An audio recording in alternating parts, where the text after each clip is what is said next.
to confuse the public about science, to confuse scientists about science. It's a trap! It's actually the 9 most terrifying words in the English language are, I'm from the government and I'm here to help. I'm dying to see what America's going to do to this. I'll use my favorite word again, clusterfuck, clusterfuck, clusterfuck, clusterfuck.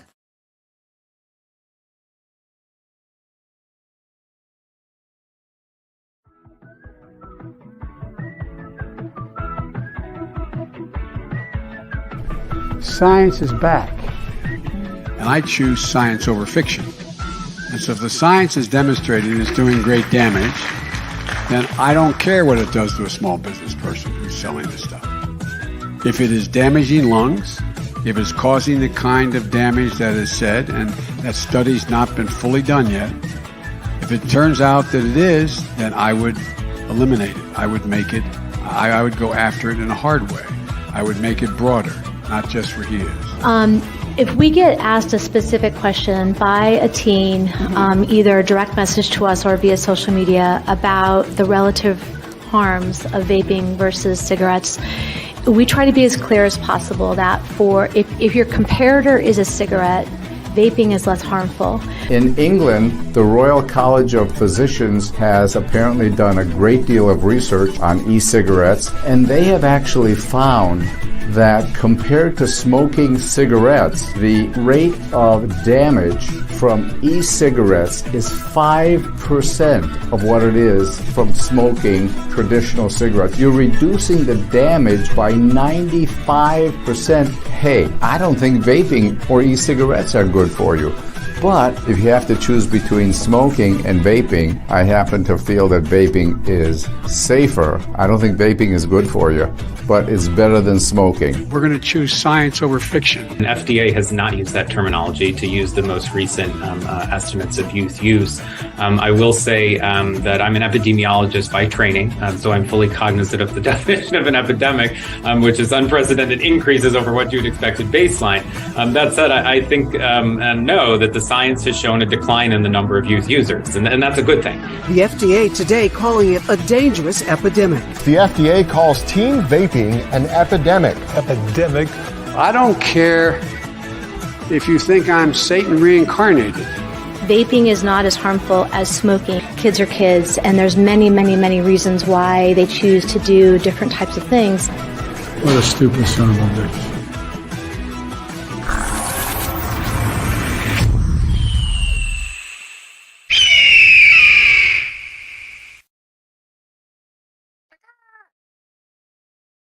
Look, this has just been one big clusterfuck of a week. But anyway, we're here. Well, I'm here. Kevin is not here.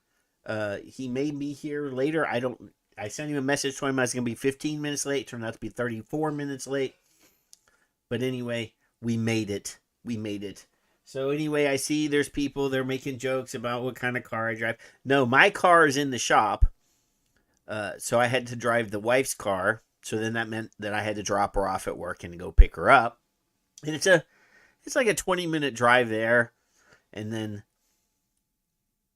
wait for her, and then a 20-minute drive back. Well, she had a patient that coded, and she had to intubate the patient. That delayed everything. So, it all worked out. We're here, and I just see Kevin did just check, and he has the StreamYard link, and he's gonna come.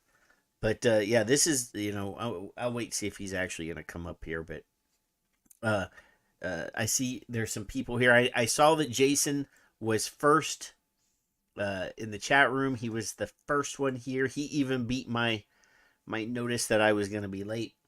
Then Michelle Elliott showed up, and Mallory showed up, and I showed up, and then James is here as well, and there's Michael Redfern.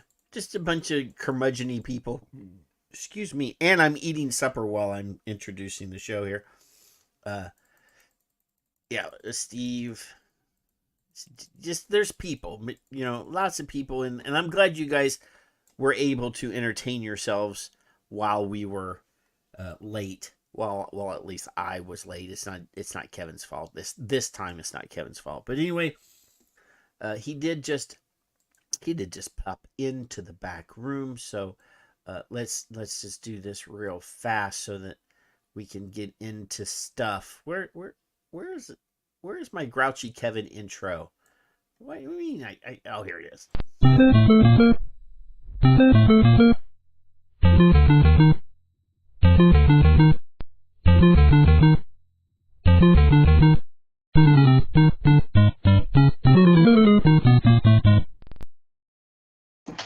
Yeah, that's fine. If anybody can recommend a good book on how to judge the slope of a roof, let me know. What are you eating there, Zippy? Huh? What? Stir-fried noodles. Stir-fried noodles. Stir-fried noodles and chicken and broccoli. Nice. Good. Sounds good.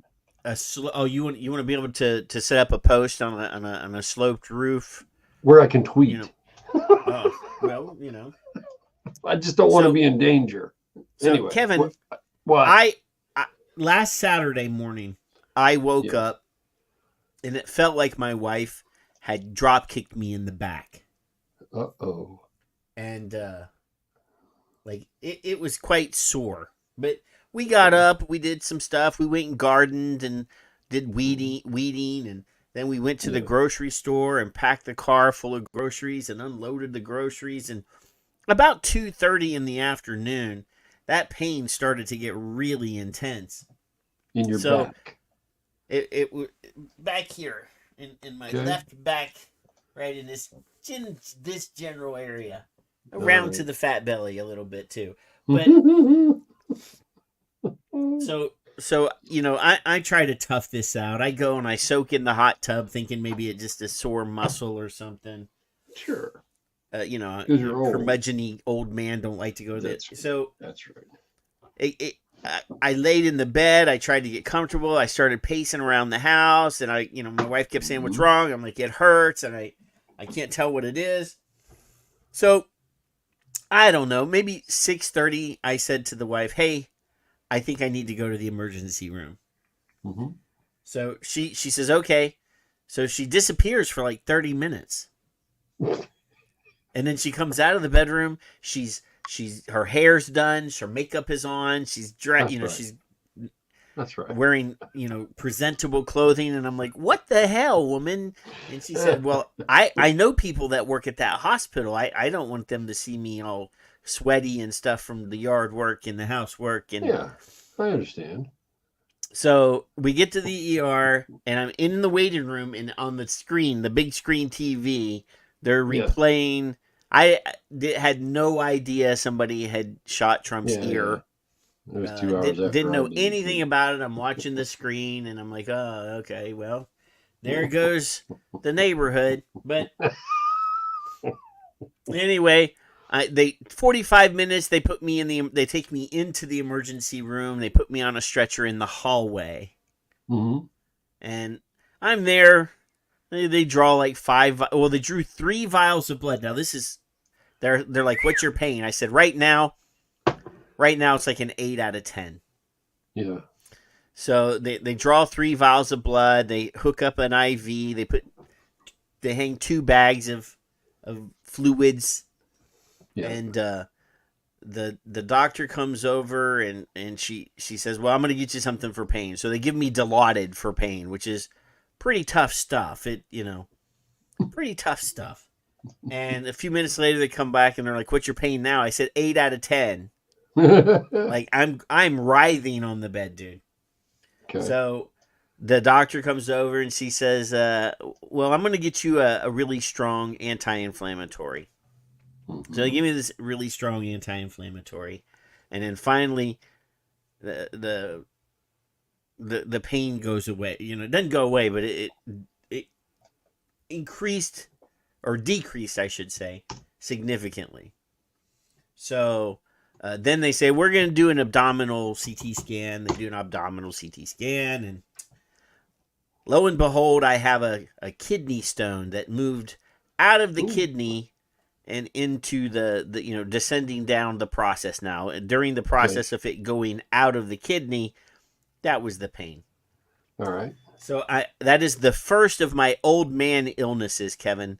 I have that, it's downhill from official? here. Once you start getting those kind of old people diseases. What are you, 52? Yeah, it's done. Yeah, 52. Yeah.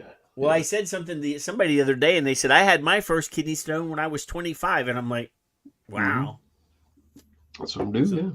Maybe I was just lucky then, but that's the very first of those. So yesterday, I was off on Monday and Tuesday. Mm-hmm. The doctor said just take 2 days off, drink plenty of water, see if you can get rid of the stone. And then Wednesday I worked. Well, then at the end of the day, Wednesday, my AC in my car went out. Oh, well. So, and I had taken this car to the Honda dealership 3 times about this AC. I said it's making a new weird car sound. Yeah, it's making a weird sound. It's like a grinding sound, and the fan will come on for a little while, and then it turns off all on its own. And the first time I went, they said, "Oh, it has too much Freon in it." So they charged me $150 to remove a pound of Freon. Wow. Okay. That was in the car from when I bought it. Like, nobody's touched the AC, but okay. So they claimed that it came from the dealers, from the manufacturer with too much Freon in it, and I had to pay for them to remove it. Not under warranty.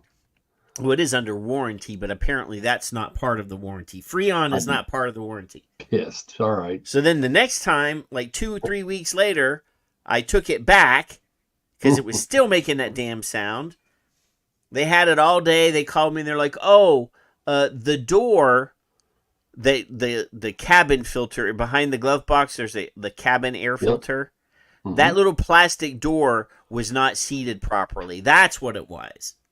Mm-hmm. So then here we are 6 weeks later, and the damn thing just stopped.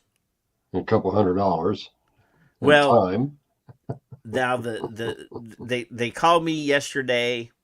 We're waiting on the warranty people to approve this. Your fan AC fan motor is broken, and we have to replace that. It was not the Freon. And I'm like, I told you 6 weeks ago, the first time I brought this thing in, that it was making a metallic grinding sound. And you told me, I was like, too much Freon is not going to cause the thing to make a metallic grinding sound. I've never heard of, I don't think they can overfill, but I don't know. I'm not a mechanic. No, I'm sure there is a capacity, but yeah. So I don't know. Like when I scheduled my appointment on the internet, I wrote them a very firmly worded letter. Oh, cares. Then when I dropped the car off, the poor greeter guy that checks your car in, I read his ass the riot act. Like, I ripped into him because he was one of the ones that lied to me. He was one of the ones that was like, "Oh." So then later in the day, when they called me and told me they were waiting on the warranty approval to replace the part, and they would have to order the part, I had to go get my home health bag out of the car because I had to go to work today. So when I'm there, I read that motherfucker the riot act because he was also one of the liars, and he said to me, "Well, sir, sometimes you don't, you just don't know." I said, "Dude, I'm not a fucking mechanic, but I can tell you, too much Freon is not going to make a grinding metallic sound. A little plastic door being loose is not going to make a metallic grinding sound. It doesn't even make any. Too much Freon does that sentence. That would cause sense. If it's too much Freon, that would cause the AC to freeze up. But then it would thaw out and come back on. Get some of you people in the interweb net thing. Well, Michael Redfern is a Honda tech. He's one of the. It's Michael Redfern's fault. Hey, Dan. So, can there be too much Freon though? Really? Yes, I mean you can. It's from the pressurized fluid, or liquid, or it's a gas. Pressurized fluid gas or whatever. Somebody out on a smoke break. Somebody's out on a smoke break, and the machine filling the Freon fills it too fucking full. I'm not buying it. So They charged you for something The that was mortician impossible. in the chat room is saying that low freon will cause your... Okay, so it would freeze up. So anyway, they're replacing it, but I didn't have my car today. So tomorrow it will be repaired, but and I will not be paying a dime. I'd want a refund. I'd still want a refund. I want my $150 back from the repair that I paid for. I want you to have a refund, and I don't even like you. So you tell them that. Tell them I said so. Say Kevin said. Yeah, there's Kevin no meat said, to that shit. Patrick, eat your noodles. Anyway, so this week has been shit, Kevin. I only got to work 2 days this week. I was out of work for 3 days. Oh, yesterday I had to take yesterday off to go to the urologist, Kevin. Mm-hmm. The urologist. So when you make your appointment, the day before your appointment, they call you with an automated thing saying, hey, remember, you have a doctor's appointment tomorrow at 9 a.m. or whatever. If you do not reschedule or if you miss your appointment, we will charge you a rescheduling fee. Yeah. Oh, yeah. So I get there 30 minutes early. You're seen 2 hours late. I check in. They don't say, they call you into the exam room. You're sitting in the exam room and they say, oh, by the way, the doctor's not here yet. Oh my God. He's doing an emergency surgery at the hospital. Nobody called me. And I said, I work in healthcare too. Mm-mm. And if I'm late, it's my fault. Yeah, now, we don't charge our patients, anything. If they cancel, they cancel or whatever. If they're not home, there's been many occasions I've scheduled an appointment. I show up and there's nobody there. Yeah, of course. I don't charge them a fee, but this doctor or these doctors, because it's not just one doctor, they all think they're the only one that's time is important. Yeah.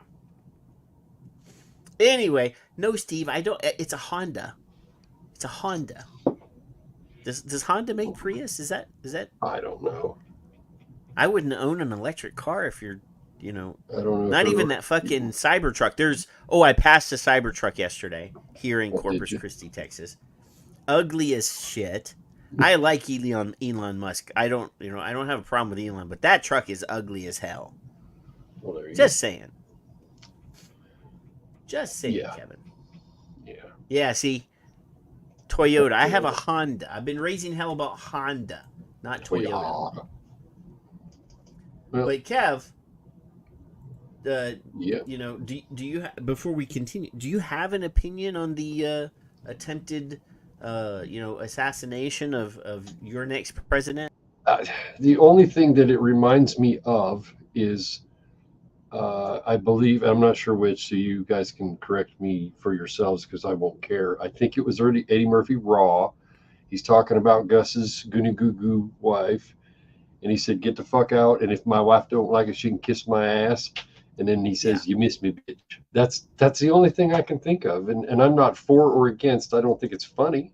It seems. I mean, I don't like the guy. I think I've made my opinion quite clear. But of the two options that we have, I mean, there's a third option, but he's not really an option.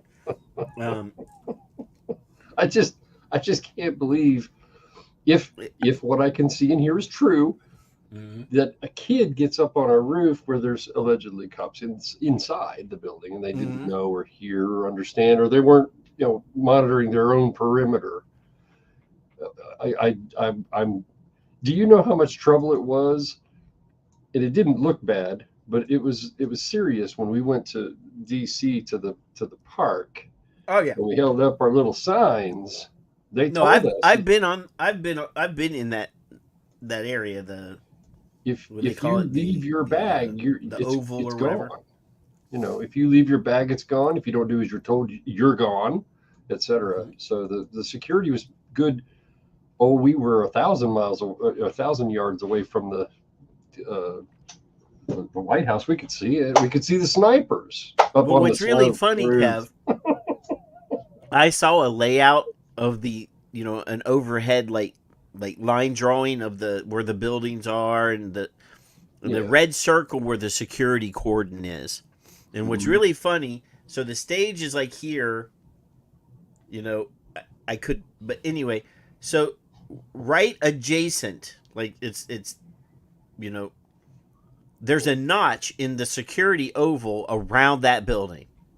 So that particular building was exempted from being inside of the security cordon. It's a lot of weirdness. I don't understand. So it's like they specifically cut that security cordon off, or that building out of the security cordon. From what we're told, right? Well, from the layout that I saw, I don't know if it was an official one or not, but that building was not in the security zone. I don't understand how that could have happened at all. None. Right. All. And the next thing I like is all these internet medical professionals that are like, hey, I would say Eric Trump said that there's no stitches in his ear, so how could he have a bullet wound? Oh, well. And I'm like, dude, this part of the ear is called the helix. It's just a layer of skin, a layer of cartilage, and then a layer of skin. Yeah. There are so many reasons why it's difficult to stitch there, and why would you forever? Why would you when you can use surgical glue to approximate none of the skin people that are claiming to be doctors, people that are claiming to be nurses, are like, oh my God, I can't. It's. He didn't get hit by a bullet because blah blah blah blah blah. God, somebody fucking died behind him. These are people who have never shot a gun, who have never shot a piece of paper, let alone. So they're saying the shock wave from that bullet would have torn his ear completely off, and I'm like, are you a moron? I mean, have you never shot a fucking gun? It's not like in the movies when you see a blur, 5 inches around the bullet. There's no shock wave. Grazed is the best word, yes. So he tilted, and that was it. So otherwise it would have been bad. He got about 3/16 to a quarter of an inch notch in his ear.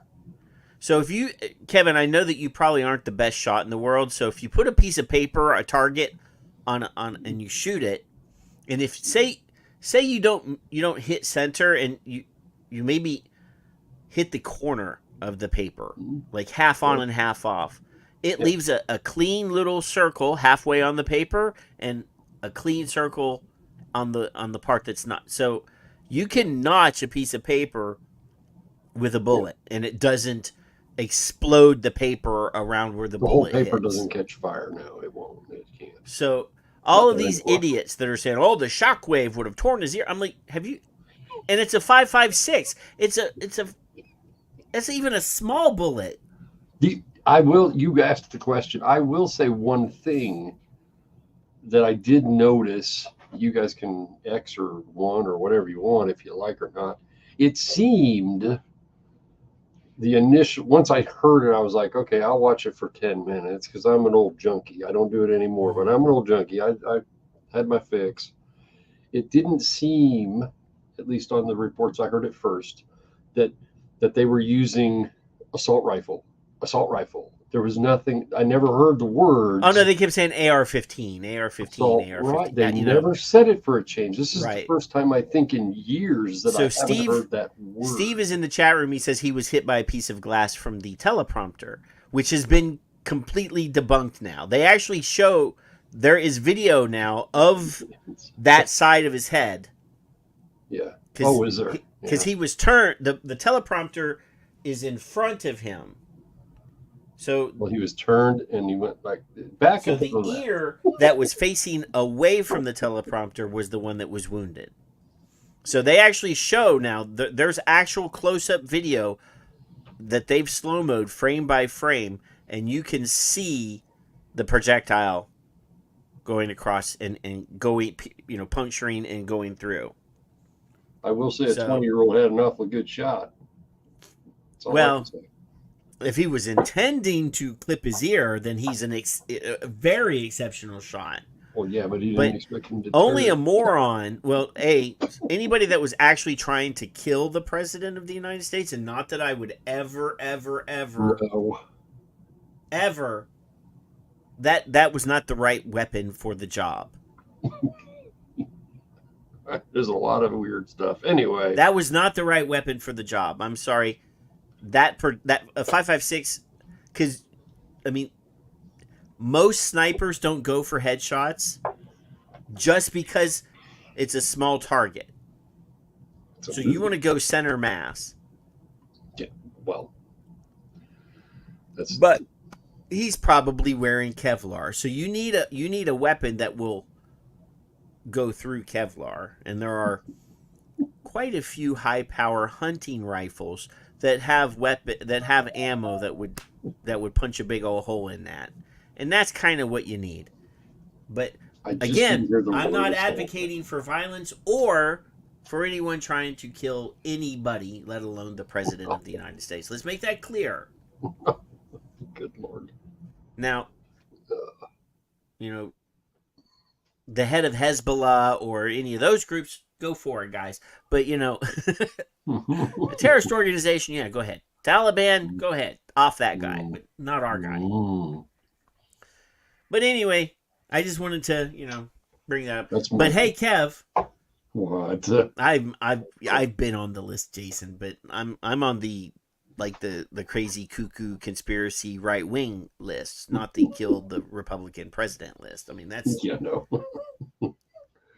We did have a cab driver that they would detain while any president came into the Dayton area years ago. Mm-hmm. Anyway, so this week, Kevin, Politico is reporting that regulators or appropriators, I guess is the right word, appropriators, those are the people that decide where the money is going to go. Appropriators are instructing the FDA they must crack down on illicit e-cigarettes, Kevin. That's right. We got so much money that we need to waste it on a harmless product that saves people's lives. Let's So it says here, Congress takes aim at illicit e-cigarettes. Senate and House appropriators are ordering the FDA to target illegal disposable e-cigarettes, demonstrating the bipartisan ire at the flood of products being imported from China without agency authorization. But the two chambers are wielding different sticks in committee-passed funding bills that aim to ensure the FDA takes a number of actions, such as expanding prioritized enforcement of flavored disposable e-cigarettes. I laugh in your general foreign direction. manufacturer registrations. I scoff at the foreign manufactured. You think China gives a fuck? Well, I laugh at the. They're way over there on the other side of the planet. What is FDA gonna do to them? Cut funding for their Wuhan viral lab? Oh, did I say that out loud, Kevin? Enforcement, my ass. So, if FDA doesn't have the money to enforce on the, I don't know, let's throw out a word, 12,000. I'll just say 12,000, and I know it's higher. 12,000 stores in America that sell illicit e-cigarettes. Yeah. So they have how many employees, Kevin? About 1,000 total employees. Yeah, all right. I'll take 1,000. That's what CTP says. They have 1,000 employees.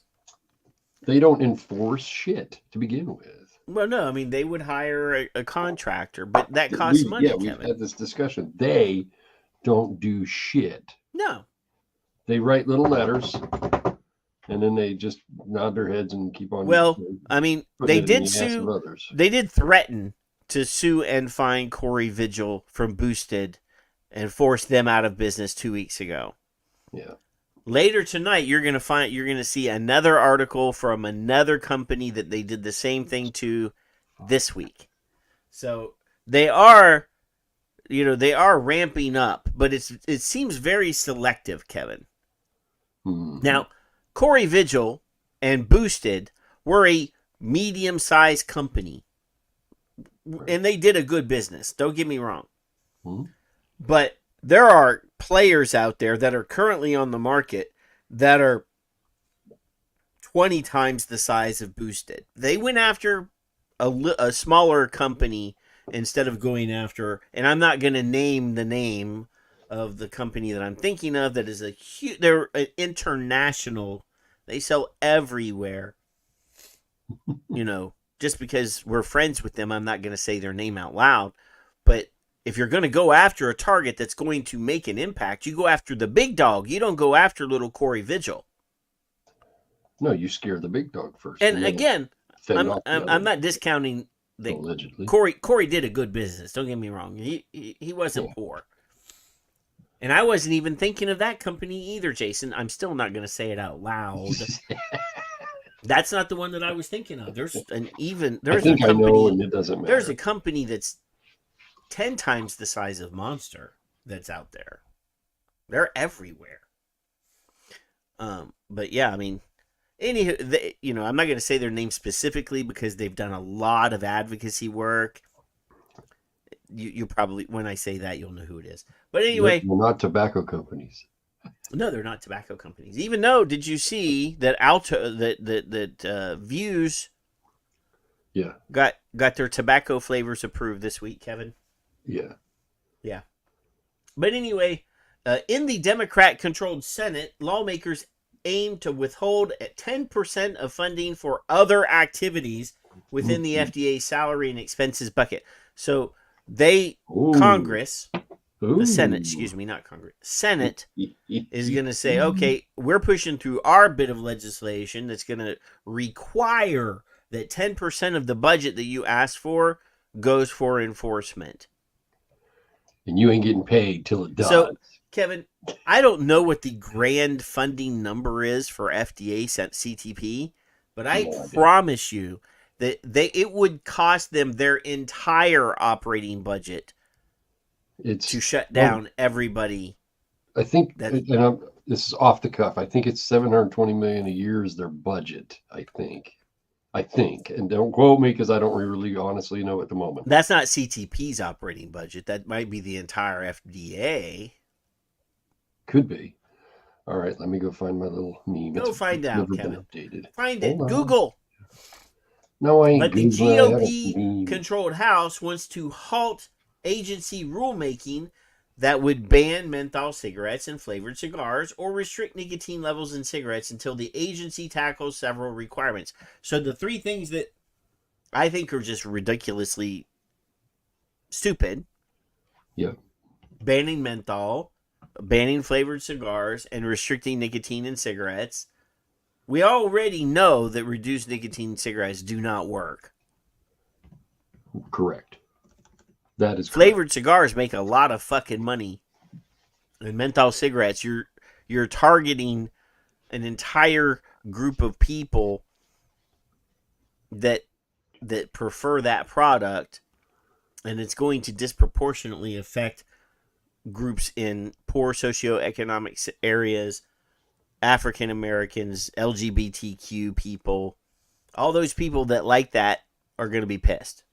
So I think that the GOP could just hold off on, FDA could just say, you know what? Okay, we won't make any more rules about those three things because they're not going to people are going to raise hell anyway.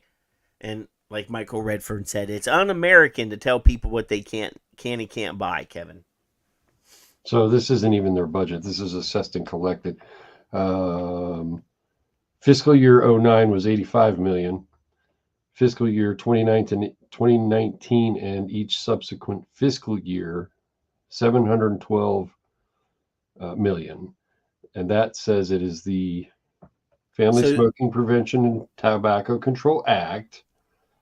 Assesses user fees on, collects fees from, and each manufacturer importer tobacco products. So that's their income. So that's the assessed. Well, because they say their entire operating budget comes from that. Right. So supposedly it should be 712 million. Okay, so I was wrong. 2019 on. But what was the year before that? The year before was 672 million, 635 for 17, 16, 589. It started in 09. It was 85 million. Mm-hmm. And then I'll find that link and I'll put it in our chat. That way we have it, or you have it, or whatever. I'm taking a bite every once in a while, Kevin. All right, that's fine. You can do that. So it says that house approach drew fire. Oh, drew fire late Wednesday. That house approach drew fire late Wednesday night from Democrat appropriators who slammed the move as a handout to the tobacco industry, but Republicans rejected an amendment seeking to strip the language, saying the Biden administration had an opportunity to move forward with regulations. Go after the illicit products first instead of new rulemaking on nicotine level or menthol that candidly could have been finalized a year ago if the White House thought it was the right policy or the right... Because they did. Remember, the White House, Biden did step back. Mm-hmm. He said, we're going to do this, and then he made an announcement later that said, we're going to do that later. Yeah. Yeah. All right, so... Yeah. There's the link. And here's the alleged, whatever, numbers. Which ain't pretty on the numbers, but it's there. So it says here, Representative Steny Hoyer, who is a Democrat from Maryland, told the Prescription Pulse he didn't think the House language would derail the House funding bill. I hope it is taken out. He said, it's not a poison pill. It's not like some of our poison pills that were stripped last year that I think will be stripped this year. So poison pill, guys and girls, is language that politicians purposefully put into a bill that they think will cause the bill to fail. They purposefully put it in there when the bill gets so amended from what it originally was that they're just like, you know what, fuck this bill.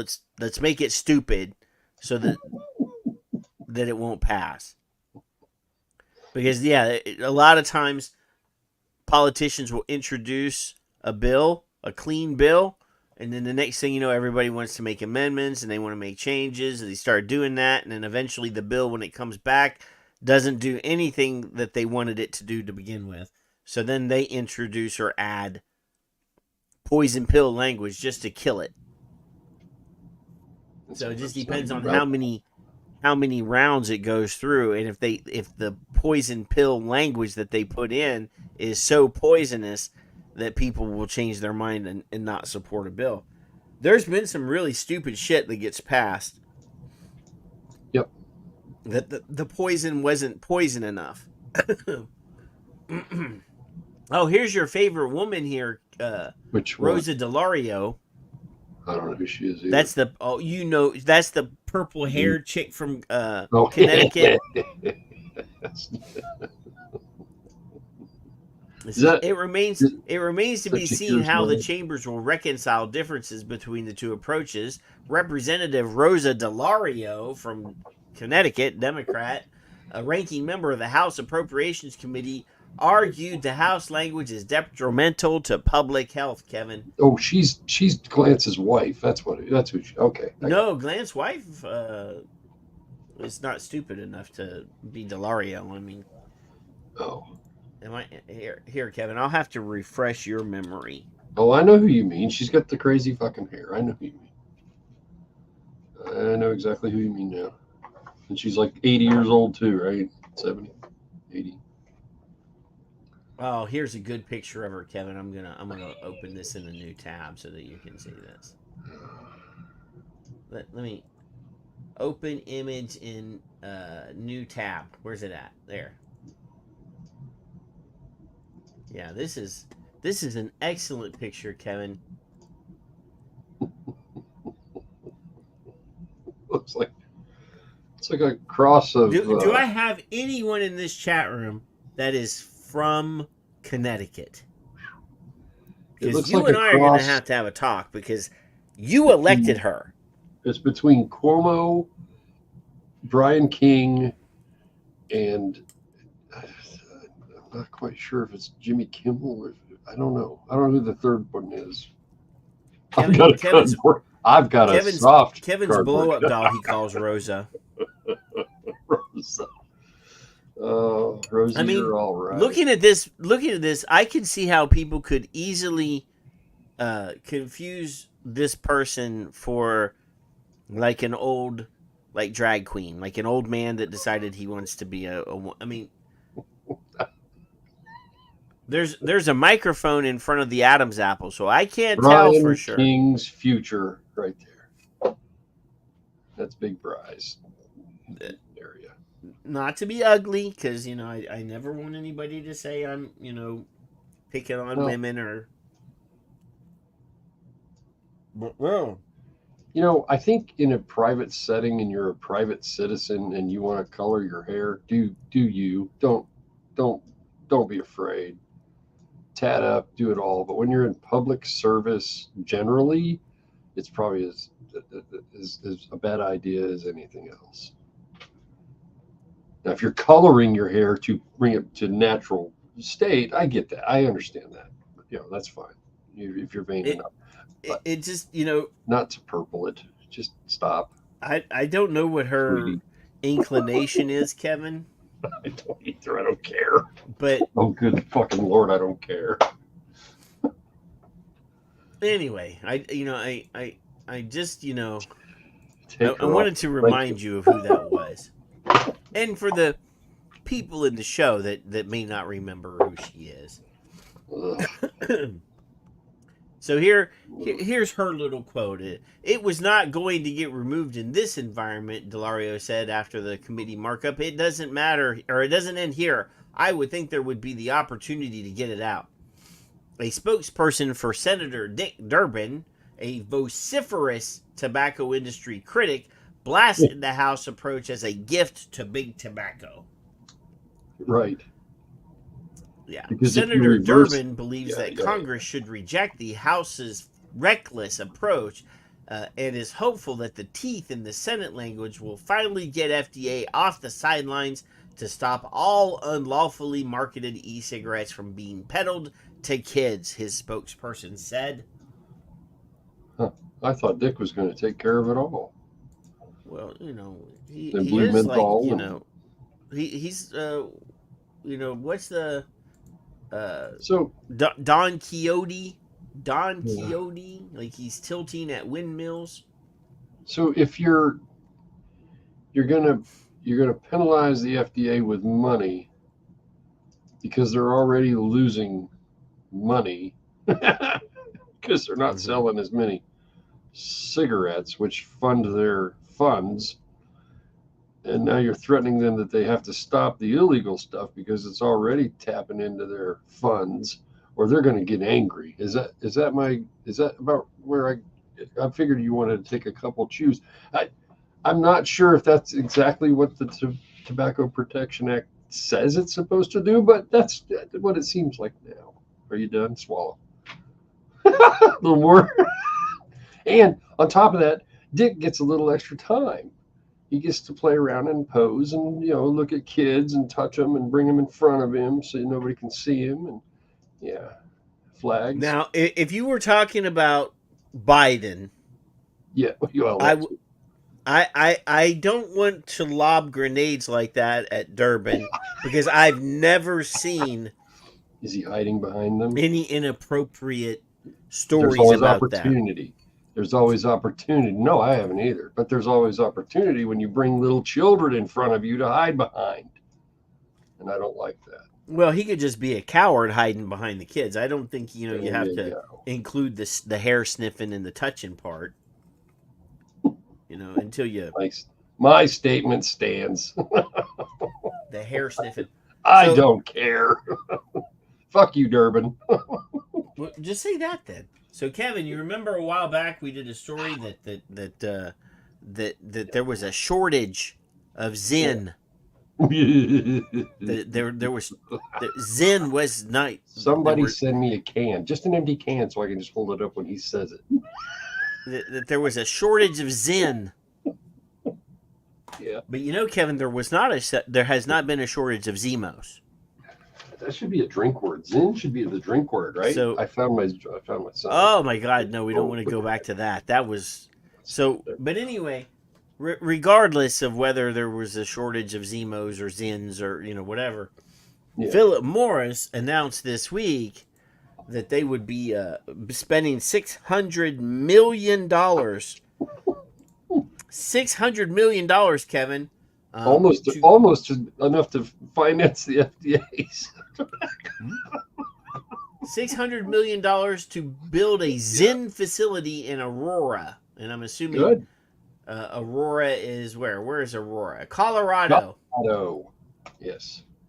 So I know of it. $6 million to the infrastructure and the economy of Colorado, who already has a massive surplus of money from all the free pot, Kevin. No, not the free pot, but the tax, the 95% tax on pot. Not free pot. I don't want to say free pot because people would just start freaking out going to. Steve but anyway, Steve understands this shit. Every time they bitch about something, it's free advertising, so they don't care. Yeah.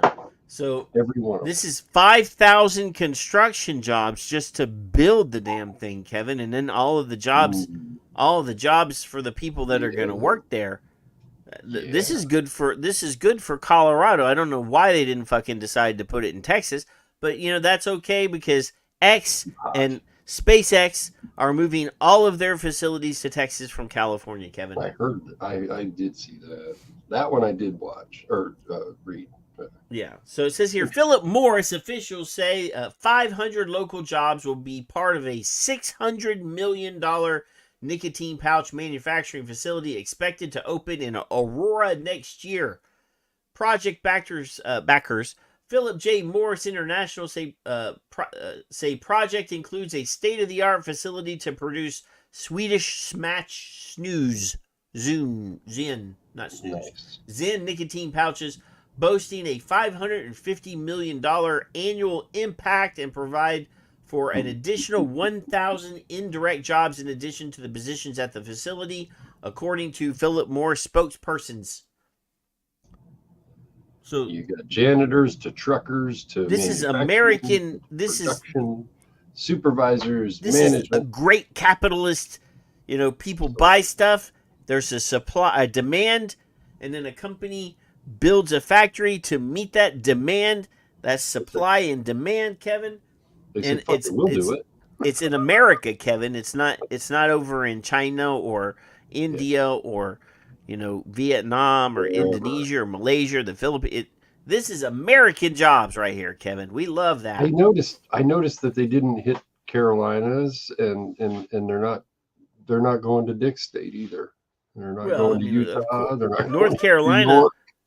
North Carolina, they ain't got enough room. Well, that's probably true. Yeah. I hope it expands to $100 million plant. I think that'd be wonderful. No, that's already $600 million, Kevin. You don't want to go down to $100 million. Then $1 billion. I meant $1 billion, $900 million or $1 billion.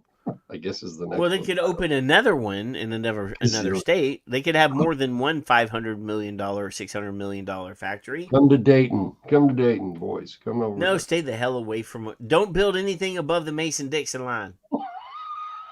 Screw those Yankees. Oh, Governor Jared Polis, Aurora Mayor Mike Hoffman, and other local elected officials are expected to speak at a public announcement in Aurora today. Stay the fuck away from Connecticut. Steve, don't even be typing that in the chat room. PMI and its U.S. affiliates are accelerating their mission to move adults who smoke away from cigarettes in the United States by investing in new U.S. manufacturing capacity to meet the increasing demand for nicotine options that are scientifically substantiated as better alternatives, said PMI America's president and U.S. CEO Stacey Kennedy. We believe Colorado is like-minded in its commitment to innovation, economic opportunity, and public health, and we're eager to work with the state in its talented workforce as we expand our U.S. manufacturing presence. Now, this message goes out to you, Ted Cruz. You dropped the ball, boy. This should be in Texas. Oh, Screw yeah. those Coloradans. This is Texas. Jason, Get you your ass are in to Colorado, work, boy. are you not? Huh? Isn't Jason in Colorado? No, Jason's vape is in Oklahoma. Oh, I thought he was in Colorado for some reason. No. Oklahoma, where the wind comes streaming down the field. Hey! What? Stop! What? Who is the politician from Ohio that we interviewed? Do you remember his name? I see him on Facebook all the time. I sadly could not find that specific show. I don't know why. I kept searching and looking. Anyway, go ahead. RJ Jerebeck or no? RJ Jerebeck is 5 Ponds. Jervik? Anyway, well, JR. If you think of it, it's fine. JR Majewski. Yeah. Go ahead. Keep going. Majewski. Majewski. Gotcha. Majewski. Hey, Kevin. Hmm. What state is that Vance guy from? About 30 miles south of me. Ohio. So the new vice president is from Ohio. Is from Ohio? Yeah. We've had 8 presidents from Ohio. You know that, right? I think it's 8. 9, 8. Well, back in the day when there were only 13 colonies, there was Yeah, I voted for 3 of them, right? Because that's know. how old I am. Yeah. But So, I mean, yeah. Ohio. Believe that? Ohio. Go ahead. Keep going. Let's go. Mm. I like manufacturing presence. That's what I like. I like that word, that phrase. I like jobs that stay in America. Well, yeah. Into 2025, right? I think all those Canadian manufacturing jobs should come down here too. Well, that might hurt the Canadians, but yeah. Yeah, nobody cares about America's hat. They seem self-sufficient though. Mm. They really do. I kind of like Canada. Yeah, plans call for breaking ground on the new facility later this year and to begin preliminary operations by the end of 2025 with regular production starting in 2026, Kevin. Officials said that about 5,000 construction jobs are expected to be created. And then there's just a little history lesson about Zyn and Phillip Morris buying, Zyn, Swedish Match in 2022. Absolutely insane. I see progress despite them. Mm-hmm. Despite the other idiots. I just, like, I just saw that. Anyway. Huh? And I saw a bunch of people reporting a while ago that there was a shortage of Zyn. Yeah. And I haven't experienced that. I've seen them in the window at the gas station. I don't go inside. Yeah, I don't either. But it always looked like they had them because they had their signs up and everything. So I might have to go buy a can just to have a can so I can bring it up here and show it. Kevin, buy yourself. Don't do a stupid thing. Buy yourself like the 3 milligram or the 4 milligram, depending on which brand it is that you get, so that you can try it without blowing the back of your skull off. You know, or my ear. Is it all flavored, or is there like tobacco flavor? I don't think I've seen a tobacco flavor, but if you get the the Zyn, Kevin, they have a coffee flavor. Okay, I'll try. If I can do that, I'll try that. That's fine. Yeah, I mean that I'll accept. I know that you may not go for the fruity stuff. I don't. And you know what? I tried coffee vapes, just for the record. For those of you who don't know, I use a tobacco flavor. I make it myself, and thanks to some wonderful people, I know how. I've tried multiple brands of coffee, and it just doesn't work. So I root have this beer coffee and- here. This is caramel latte, Kevin. So it's No. it's frou-frou coffee, but it's not No. bad. No. Our friend Not for me. our friend Peggy sells this, Kevin. Mm-hmm. I didn't order this. This was somehow accidentally inserted into my order. I've had that experience recently. It smelled really good. It really did. Yeah. So, So, you know, I'm just yeah. saying. Meow. It's not time. I like the idea that because Zen's not actually. Is Zen actually authorized Yes. already? No. Okay. No. The Snus are. The general Swedish Snus are. matches. Right. Those are. I knew those were. But the Zins are not. But according to this article, they're going to produce it anyway, as if it's already known that it's going to be okay. Because they know that they're going to get approved.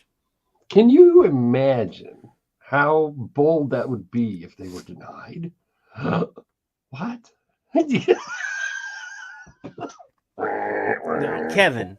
What? Kevin. I'm just so saying. we've discussed in the past that these regulators, Yeah. they already have first name. They're on a first name basis with these tobacco Of course they are. manufacturers. Of These course are the they guys are. they've been regulating for 20 years.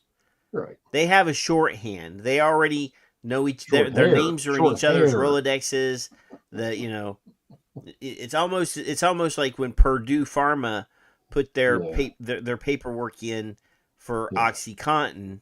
Yes, they already had it done. And they rented a hotel room just down the road from FDA and invited the FDA people to come to their hotel room, and they wrote the approval letter together. Mm-hmm.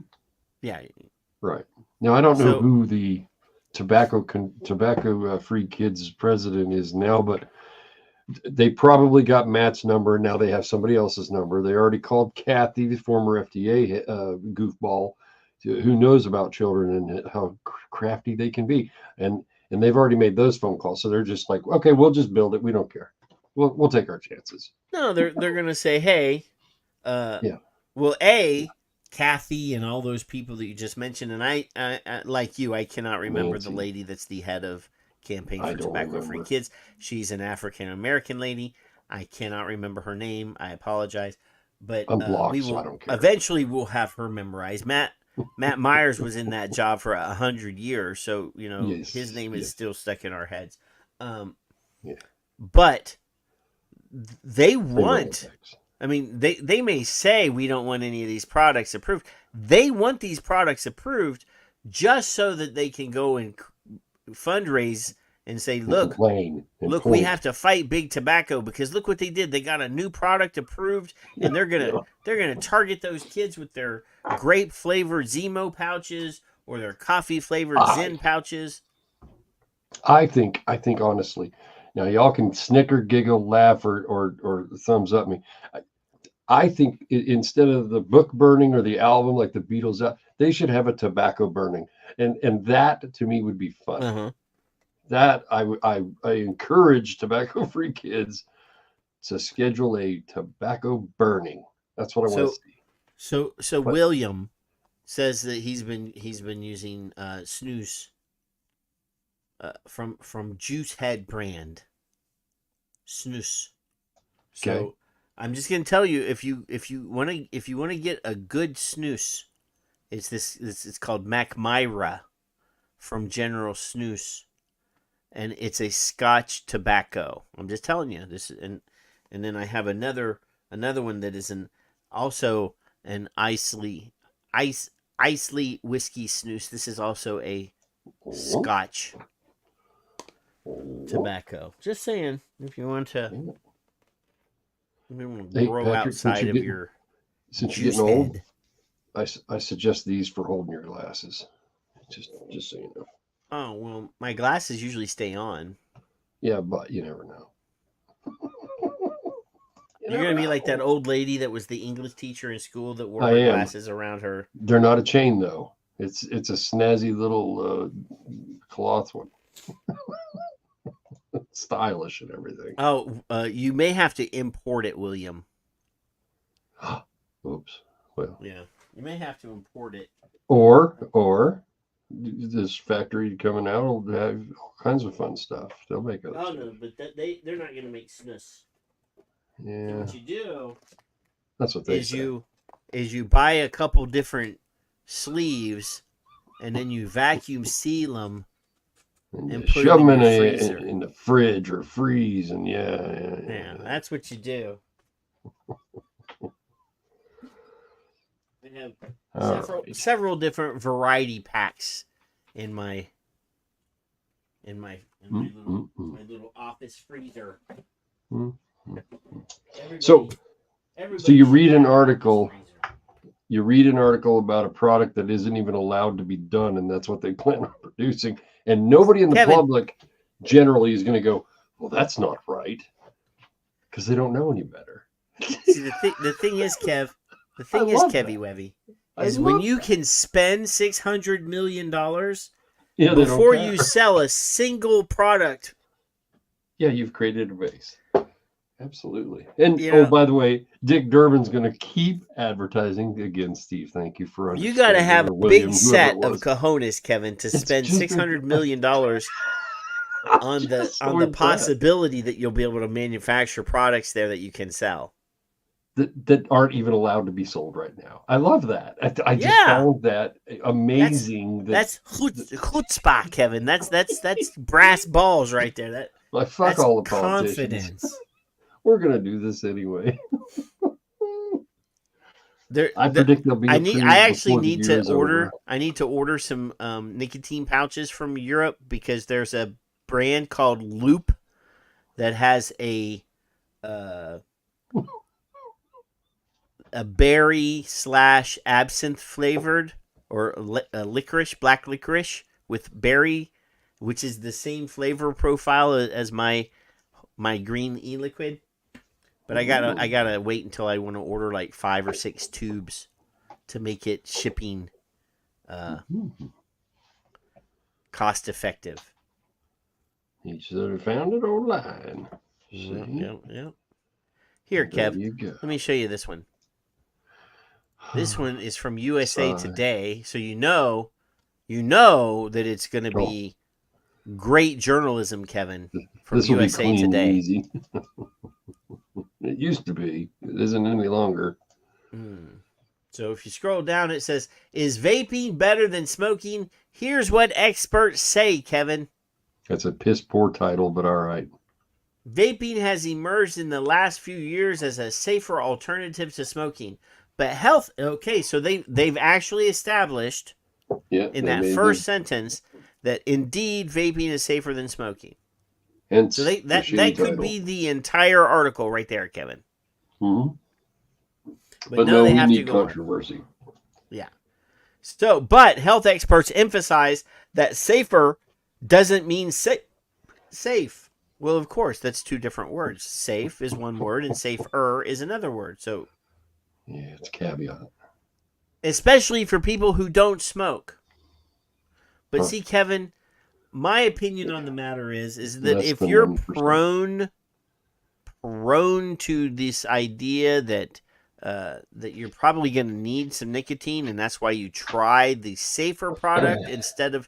So, for me, I would much rather somebody initiate using a much safer product than going to the cigarettes first. Well, you can't buy the safer product until you've bought the deadly product. That makes no sense to me, Kevin. Because first of all, the numbers between 0 and 3% have never smoked and could or might vape. Mine was 1. My survey, 7,238 people. 1% didn't smoke, didn't use tobacco, and started vaping for whatever fuck reason they wanted to. It doesn't matter. This is a mostly free country, Kevin. Exactly. So let's say it's 3%. Let's say it's extreme side that all new users, 3% of all users are trying to vape. rather than a smoke. They could do both. I don't care. But if that's what's going to happen in the end, who cares? Yeah. Doesn't matter. So I don't understand the fever behind that. I just don't. We don't want to attract any new users. Well, how do you attract new people that smoke? Right? They're still in business. Good. Keep going.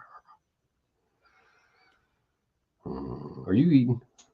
No. I'm not paying attention. Oh, okay. I was gonna say I'll fill. So I just suddenly decided to look here. So Kevin, this is definitely not for you, but this is for William, but because William is online shopping right now. So this is the brand here. It's called Loop, and they have red chili melon, so it's a little spicy melon. They have ice cool mint. They have hot peach. This is an experiment. Your smooth mint, and then they have jalapeno lime. Kevin, I'm kind of stunned by the way they changed their logo in each product. For each product, yeah. And over here is licorice fusion. That's funny. Usually it's one thing, you know. Yeah, and then they have Loop jalapeno lime extra strong. They keep changing it, don't they? Wow. Yeah. Then they have habanero mint. That could be interesting. Hot mango. Yeah. To each his own. This is where I say you do you, because I no. But yeah, I mean, wow. Oh, this one looks really interesting. I might just hot rhubarb.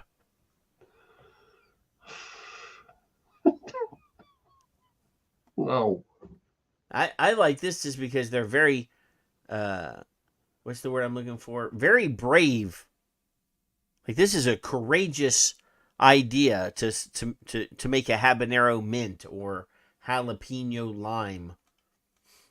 Throw a little bit of vodka in there and you got something, I'm telling you. See? Yeah. But anywho, I clicked the wrong button there, Kevin. So we want to go back to what the experts are saying about vaping. Yes. Well, we need to know, you know. Yeah. So it says here, existing evidence suggests that vaping exposes the user to fewer toxic chemical compounds than are in cigarette smoke, says Alejandra Ellison Barnes, an assistant professor of medicine at Johns Hopkins Tobacco Treatment and Cancer Screening Clinic. However, vaping is not without risk. We never said harmless. We said reduced harm. Reduced harm, Kevin. That's it. Here's what medical professionals want you to know about the differences between smoking and vaping, Kevin. Okay. Is vaping better than smoking?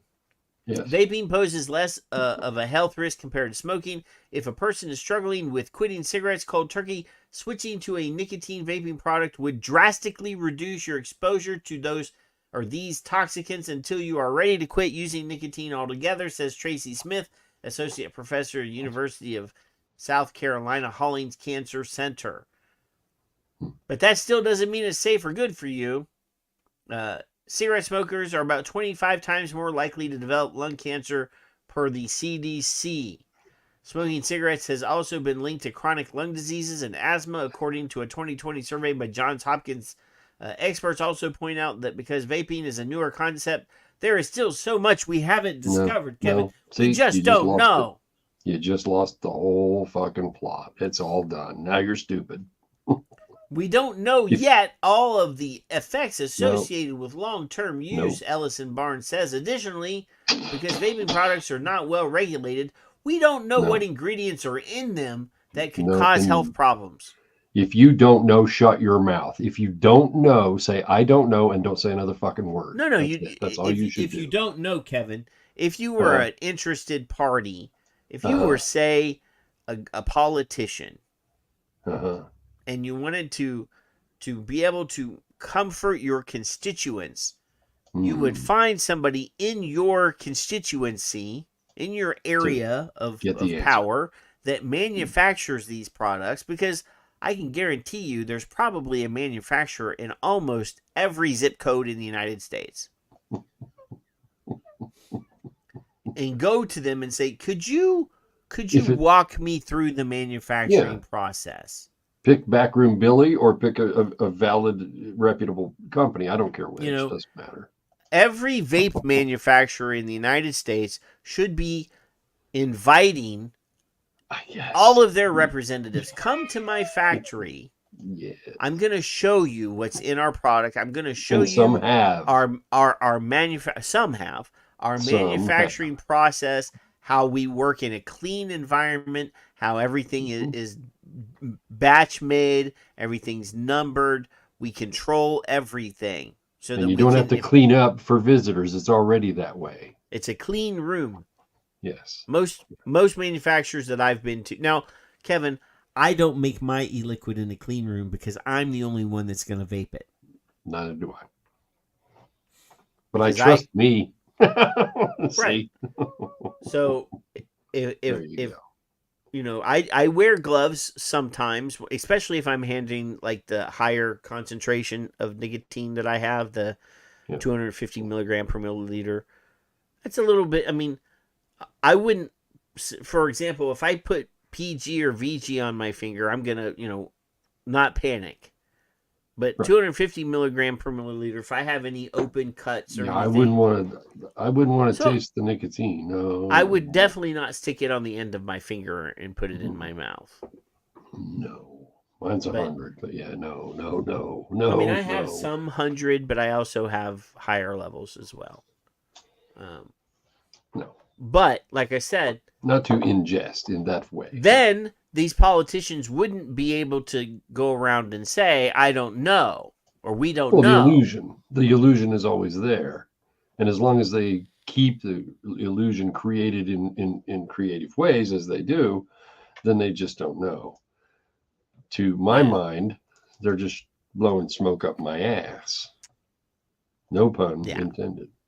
So it says here, in addition to lung health, research has shown that nicotine, which is found in both regular and electronic cigarettes, raises blood pressure, heart rate, and with them, the likelihood of having a heart attack.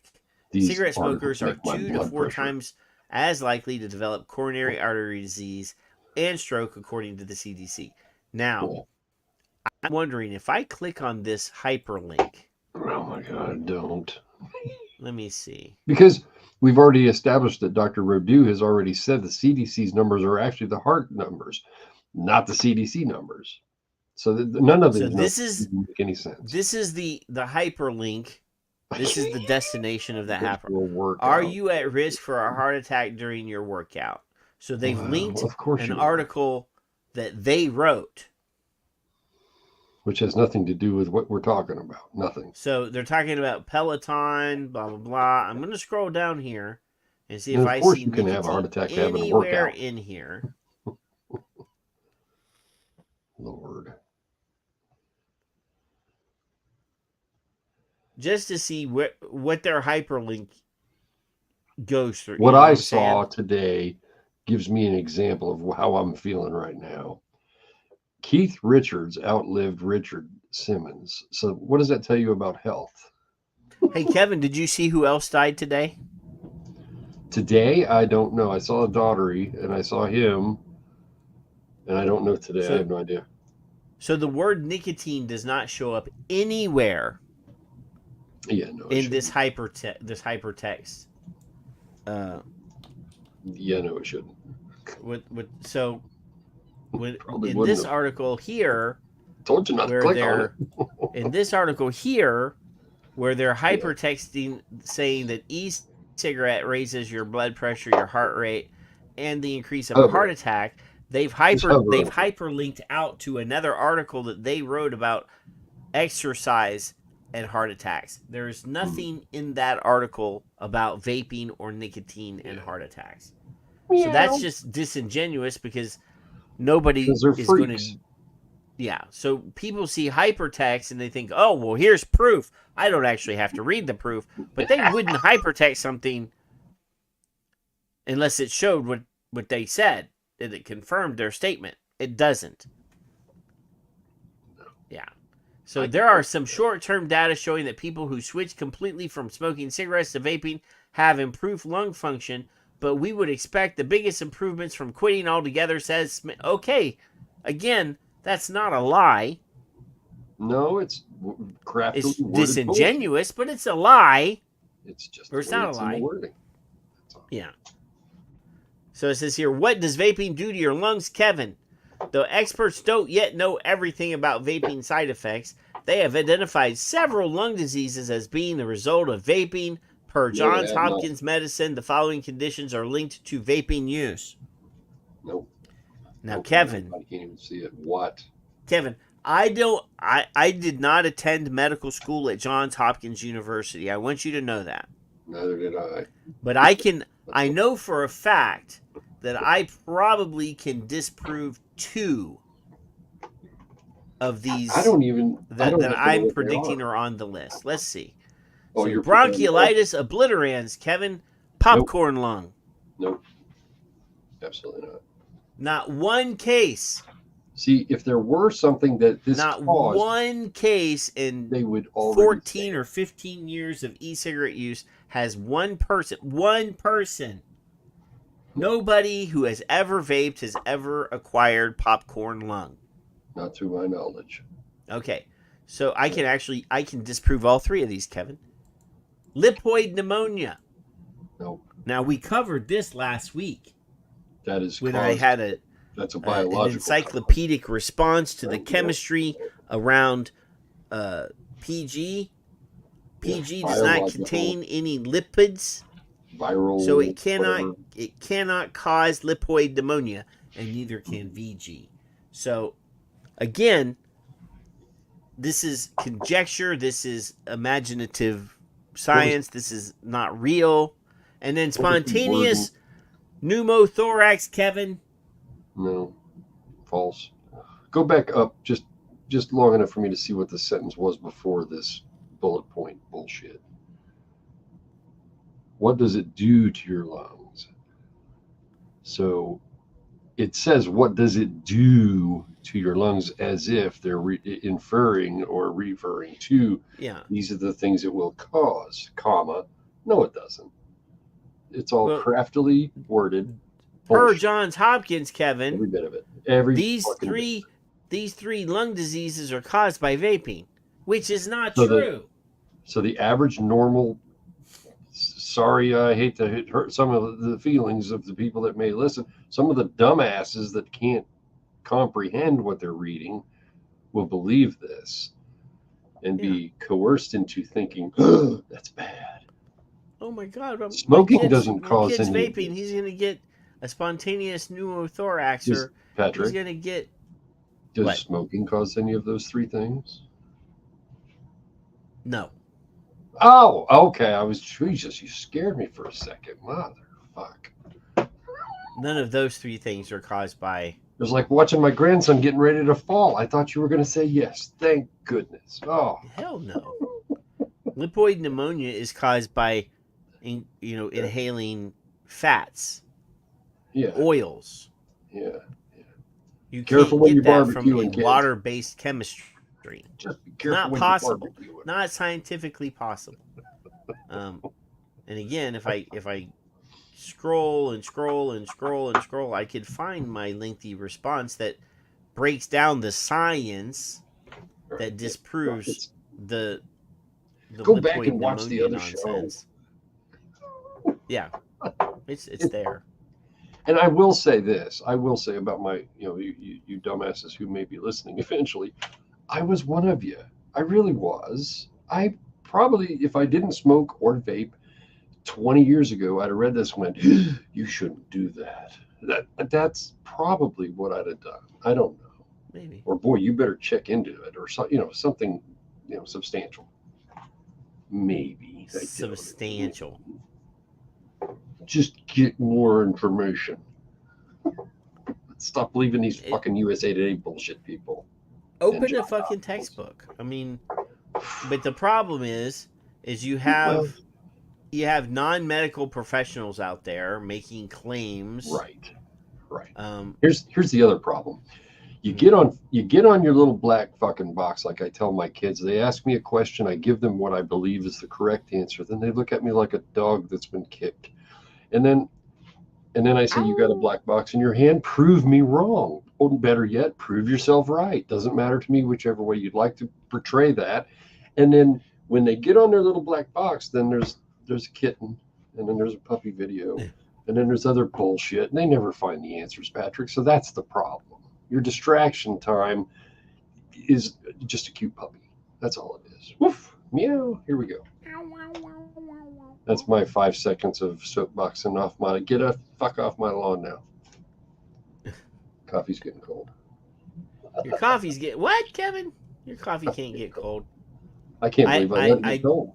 I'm yakking too. I did have another story that I was going to cover later on tonight, Kevin, about a recall of chocolate, but our friend hasn't arrived yet. What? How can you fuck up chocolate? Don't. This is the best quote I've seen all night. Don't snort butter.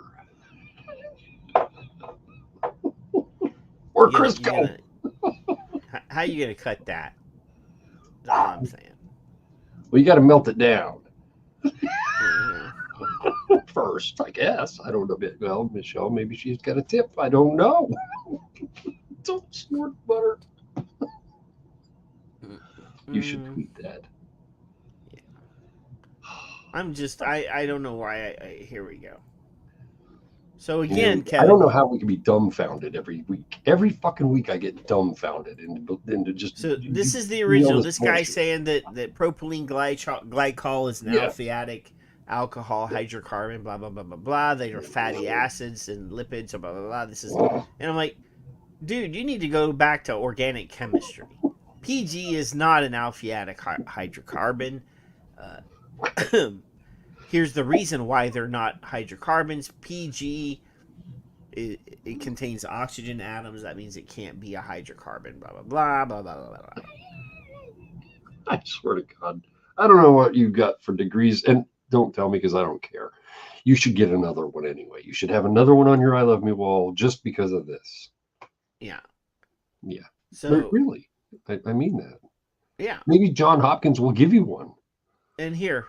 I suggest lipoid pneumonia, also known as exogenous lipoid pneumonia, is a condition caused by an inhalation, aspiration of fats or oils into the lungs, which leads to inflammation. Blah, blah, blah. So I go through here and it explains multiple reasons why. And I didn't write this. I cut and pasted this out of textbooks. Wait a minute. Let me get my other one here. This is better. Where's it at? There we go. Yeah. That's much better sound. Yeah. I can't help it. This guy, he's an idiot. Well, we're good at pointing them out. We're pretty accurate, I think. I think we got 100% ratio, don't we? Yeah. I'm pretty confident that we do. How many times have we been wrong? Twice? Very rarely. In our assessments? Really? Yeah. We just don't know. I'm not even going to read any more of this nonsense. Thank God. Bless me. I just sneezed. Shady websites? Yes. Yeah. John Hopkins. So I can't trust the people I'm trusting. Speaking of idiots, Kevin. Yeah. I broke my rule again. Today. I know you fucker. I broke my rule again about not feeding the Tahir Turk. But I just couldn't help it. Okay. I just couldn't help it. So he tweeted some nonsense today. Oh, And Jesus. he Yeah, says, show me. All right. while some countries are giving away free vapes to the delight of big tobacco, we know the industry game and protect our young from addiction and harms. And he shows a sign That's a here. lie. Vapes contain chemicals meant for dead bodies, not living ones. So we all know that he's referring to formaldehyde, Kevin. Well, clearly. First of all, if he's protecting the children, how can they still get it? He's not doing his damn job. Shame on him. So Tisk. I did some cutting and pasting from scientific research and stuff, Kevin. I said, this is how I know to hear Turk's credentials are meaningless. Posts like this prove he has no scientific or medical knowledge or expertise. Formaldehyde is a chemical, and again, I cut and pasted this. I did not write this. Yeah. Formaldehyde is a critical chemical building block in the production of hundreds of items and plays an important role in everyday life, Kevin. For example, not only is the generation of formaldehyde essential for human metabolism, it is found naturally in every living system, from plants to animals to humans. In fact, humans produce about 1.5 ounces of formaldehyde every day as part of the normal metabolic process. I think that's why we're all going to die. Everybody, all of you. Well, we're all going to die eventually, yeah. Just not without permission. So, I mean, this guy doesn't even know that formaldehyde is essential for the metabolic process in the human body. The human body is literally a factory for the production of formaldehyde. I muted this fucktard because he's just a fucktard and it doesn't matter. So I didn't block him. I muted him. And on a rare occasion where somebody puts a tweet under me and it says, this is an account you muted, if the tweet below him, responding to him and me, is essential enough for me to go, ooh, then I might look at it. But 2 or 3 times in the past probably year and a half, I've had him muted. I've looked at the tweet and went, that was a great response, but it's not worth me responding to him because he hasn't answered my question yet. Probably. I don't even know. Anyway, this is here. Arrest warrant accuses man of smuggling vapes to juvenile detainee. I didn't see this one either. Court records say the suspect smuggled nicotine vapes into the facility on 2 occasions. Oh, he's a suspect, not an employee. Okay. An arrest warrant has been issued for a man accused of smuggling nicotine vapes inside a state Ute Diagnostic Development Center. According to the warrant, George Romero Jr. You leave George Romero alone. He's made some of the best zombie movies ever made, Kevin. Night of the Living Dead, Dawn of the Dead, Day of the Dead. Don't fuck with George Romero. This was Junior. Says so. I wonder if this is from Pennsylvania. Where is this from? No, it's west of the Mississippi. Yeah, it's west of the Mississippi if it's a K, right? Yeah. So, TV channels on the east side of the Mississippi River have a W designation, and which is weird. And then TV channels on the west side of the Mississippi River have a K. Did you know that, Kevin? I had no idea. Yeah. I'm used to it, so I didn't know any better. Yeah. So it says, according to the warrant, George Romero Jr. was spotted on surveillance camera smuggling the vape pens on 2 separate occasions. Why did it take you 2 times to keep going and bust the guy? Well, we let him get away with it. Romero Jr. was seen on camera swapping shoes with a juvenile detainee during a visit in December 2023. Wow. What detainee was later caught with vape pens during a shakedown at the facility. According to the warrant, another incident occurred on June 15th. Court records say Romero Jr. was seen on surveillance camera tossing tennis balls over a fence to an area near a recreational yard where juveniles spend time outside. According to the court records, sometime after Romero Jr. left the area, a juvenile detainee was seen running over to the tennis balls. The juvenile threw an article of clothing over the tennis balls to conceal them. The warrant says correctional staff later found vape pens inside the juvenile cell.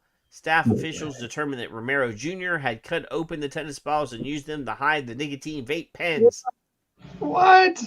Yep. You didn't know that, Kevin?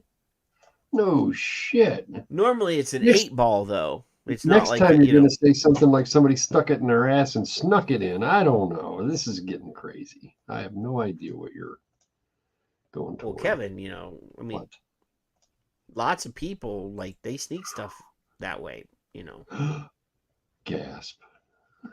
Just saying. Guffaw. Oh, this is a fucking mistake waiting to happen, Kevin. Which one? Well, this next one I'm going to show you. Yeah.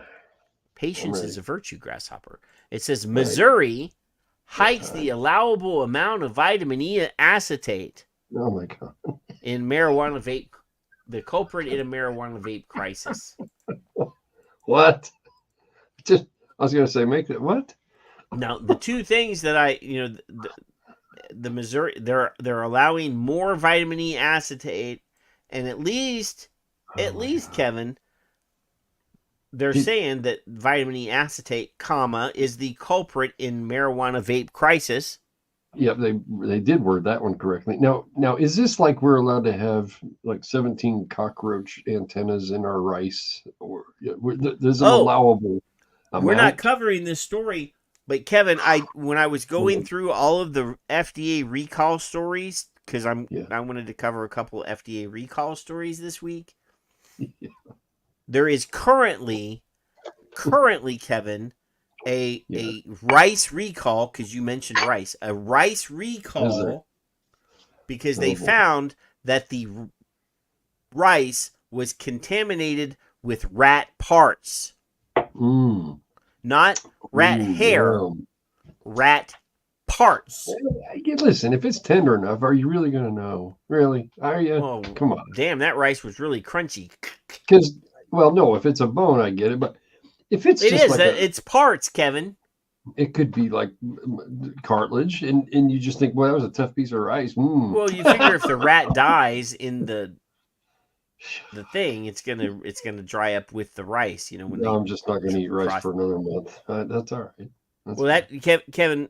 I mean, I'm married to an Asian person, so we have to have rice every meal, and it's jasmine rice from overseas. It's not American rice, but you have to. They don't allow rats in theirs, right? You have to rinse it.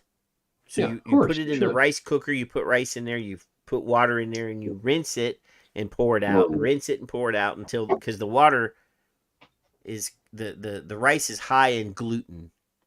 You take all the crap out of it, yeah. So when you rinse the rice, you're removing all this white stuff. Just starts floating to the top. You pour it out until the water is clear. Yes, sir. Yep. And while you're doing that, you're putting your hand in there and sloshing it around.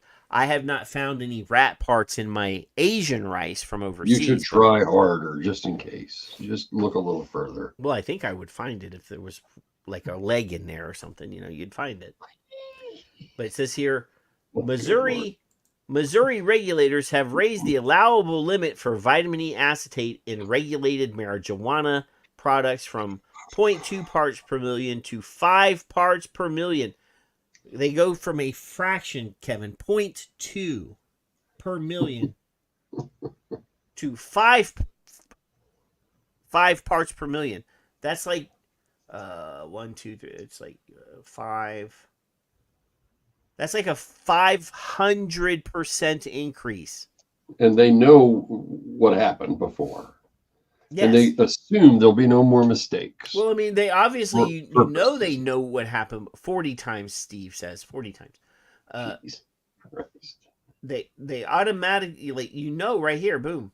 You know that they know that it's the culprit in the vape crisis. Well, the writer knows. The writer knows. That doesn't mean they know. Calm down. Stop making us so.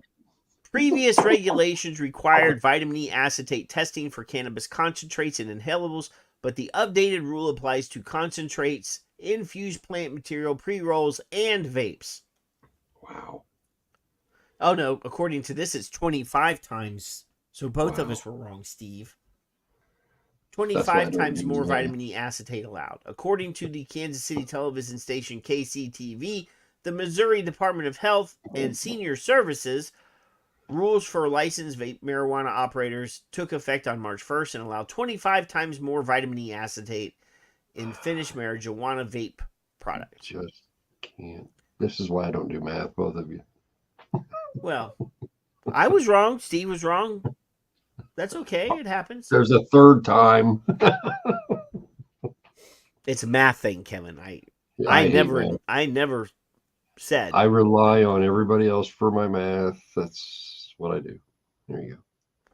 So I'm not going to read this whole thing, Kevin, but down here they get down into the vitamin E acetate causing the valley crisis right in here. The problem that they're going to allow this still to be occurring inside. But yes, that's what I said. This is a bad thing. It's this, that's what I said. There is nothing else that they can Missouri use. is allowing vitamin E acetate at 25 times previously allowed levels, which means, and again, they admitted that they knew that vitamin E acetate was the cause. Sure. But so this was to, I don't think anybody, I don't know. I wasn't there. I don't know if anybody put this crap in there to cause deaths. Let's. No, I don't think that they did it to save money. They're using it as a cutting agent to save money on the ingredient, right? And to thicken the cheaper concentrate. Right. So you're stretching out your budget. That's fine. I understand that. But is there anything else they could do or leave it out? Right? Because cigarettes have 80,000 things in them combined when they burn. It's triple or who fuck it. I don't do math. And could you leave some of that shit out? I don't know. Is that a necessity? I think we should for just that go product? back to standard old dried nicotine or dried tobacco, Kevin. With the only process is you hang it in the smoker. They have a same with pot to me. A barn where they dry it out. They hang it and let it dry. That's what we should. That's what people should be smoking. None of this process, My son has offered for me to do his dabs, for me to do his roll-ups, and he's take it. They don't buy them fucking cigars for the cigars, and he shoves all a blunt. Like, he's gonna make you a blunt, Dad. I'm not doing that. I'm not doing that. How about an apple?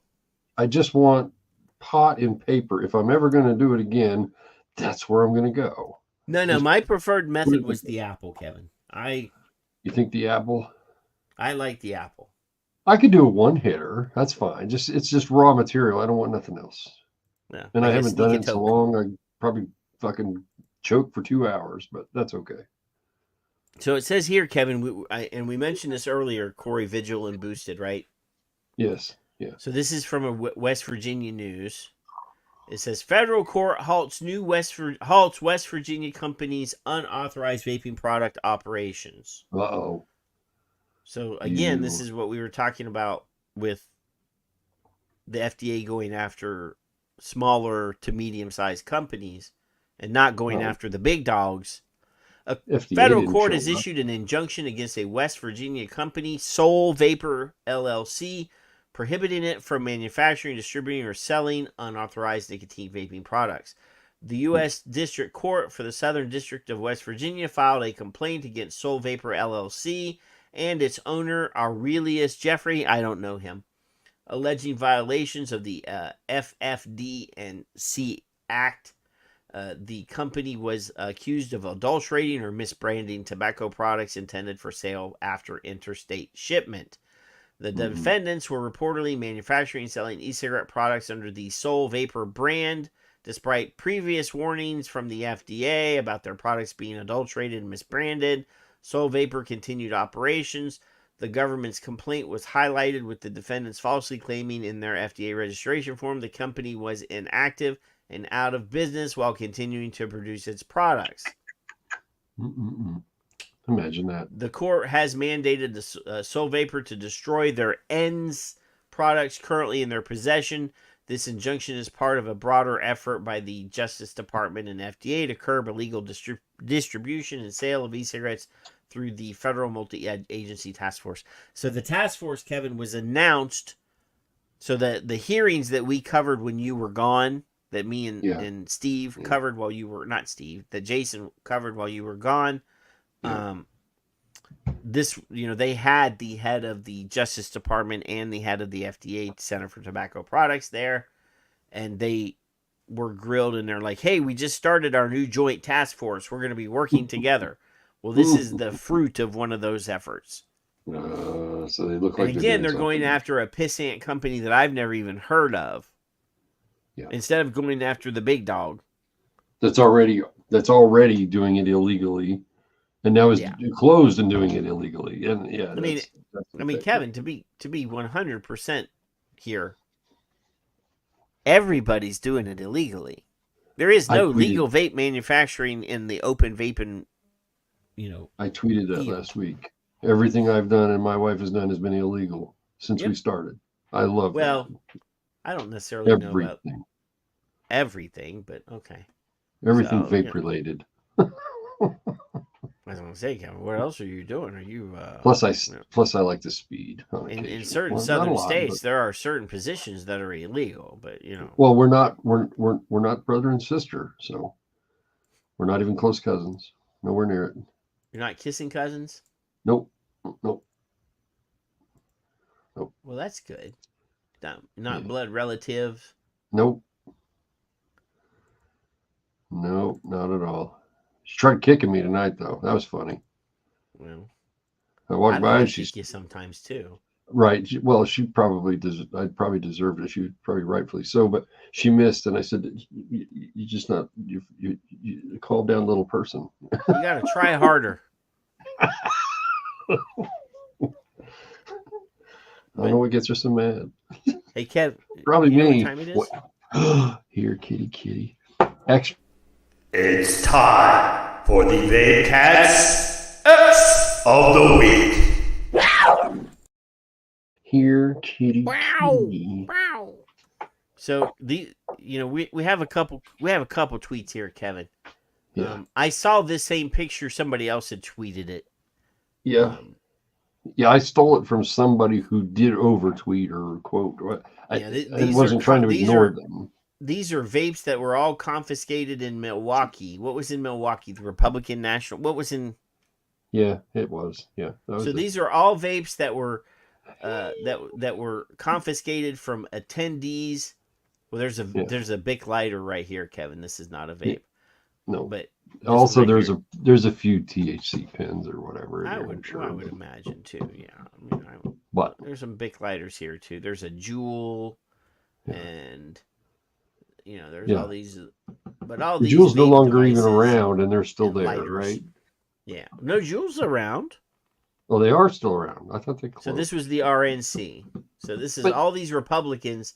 All these Republicans carrying these vape pens are getting confiscated. Patrick, what's missing from there? Can you just right off the top of your head? What do you see? I don't see any open vaping products. Okay. All right, I'll give you that.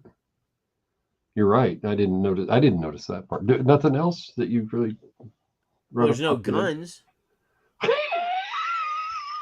I wasn't talking about range scope. There's no cigarettes. They let them have those. You can go on in. Well, no, they took their lighters away from them though, Kevin. There's a handful of lighters here. There's 1, 2, 3, 4, 5. There's a few. Count 6, 7. I can count 7, but it's further. There's further some in comments under it though. But look at all the people that aren't smoking. Yeah. Charlie's years being ago, funny. Huh? Charlie's being funny. Perhaps they should be more on the lookout for snipers than safer nicotine alternatives to deadly cigarettes. That table was a little sloped. I don't know, but anyway. Yeah. So yeah, there's comments. That was one that you found. I did because, and I didn't look. It just popped up from someone else doing it, and I appreciate that, but I forget who it was. Right, say so. I thought. Oh, I asked you a while ago? Did you notice anybody that died this week, Kevin? Oh no, I don't think I did. Bob Newhart died this week. Did he? There was a couple people. There was a couple people that died this week. He had to be in his mid-90s by now. Huh. Yeah, Bob Newhart, Lou Dobbs from he was a newscaster on Fox News. Yeah. Bob Newhart was 94. Lou Dobbs was 78. Kobe Bryant's dad died as well. I don't know that he's, I did see that, but yeah, it wasn't memorable. Shannon Daughtery, or whatever, from yeah, she died. Yeah, from 90210. I saw that. Richard Simmons. Oh yeah, he died too. Mm-hmm. Yeah. And I thought he was already dead, but yeah.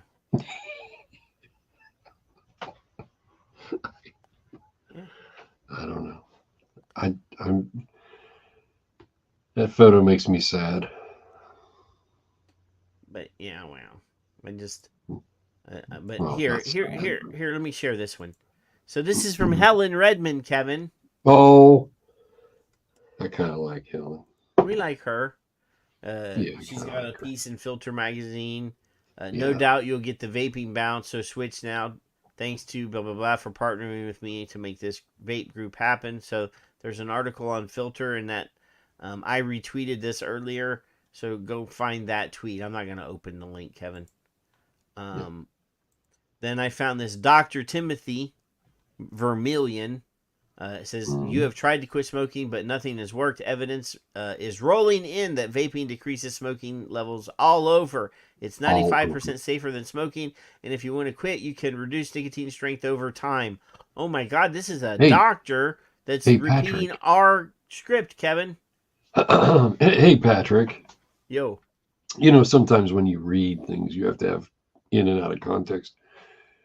Is there anything there that you could take in or out of context where it says unless you're underage, or if you're if you can't buy these, you shouldn't buy these? He didn't say anything like that. Can you see anything like that? That looks like a young child underneath that or behind that arrow. Well, it's a cartoon person. You can't really tell the age of a cartoon person.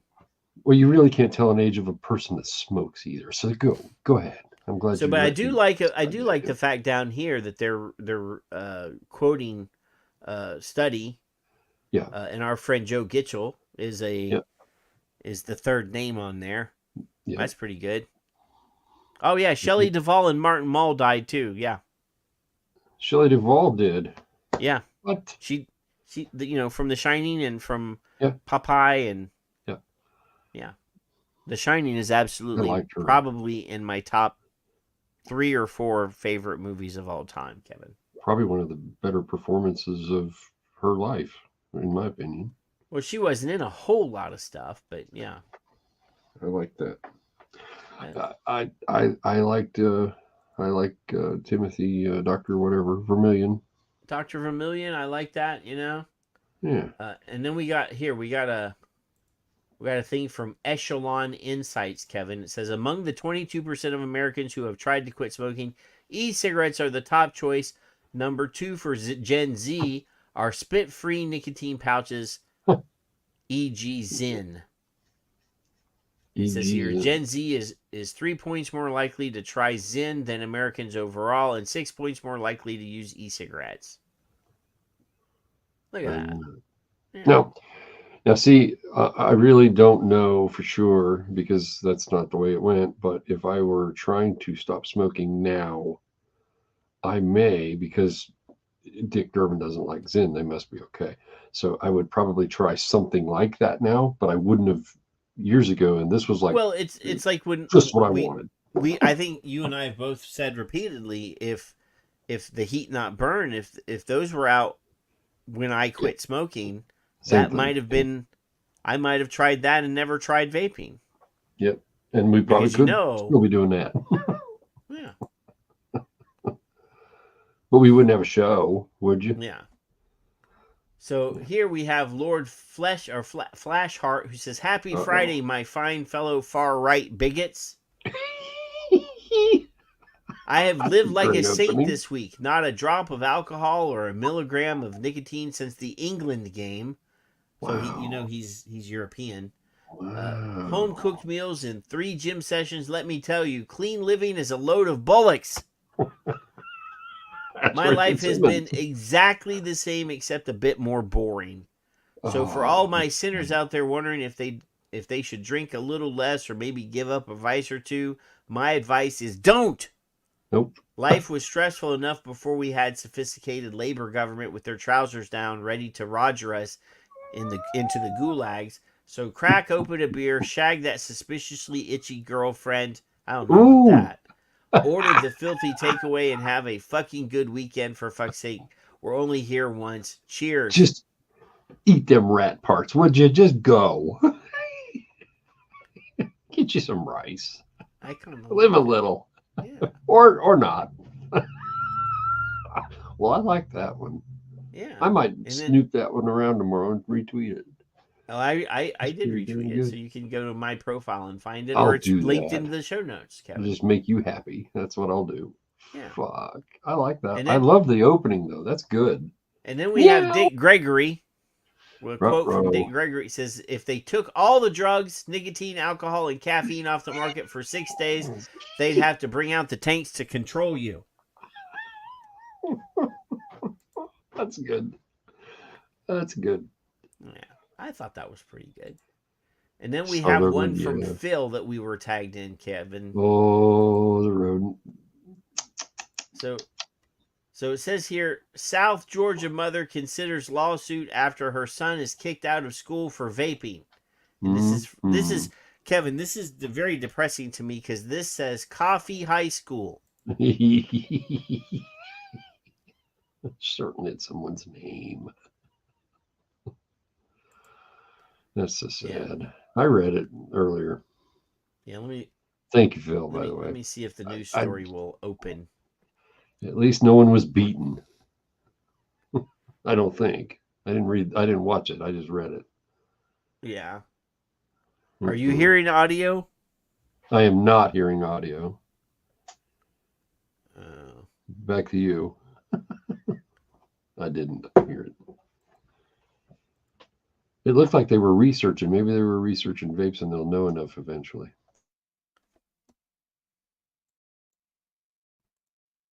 That rodent, though.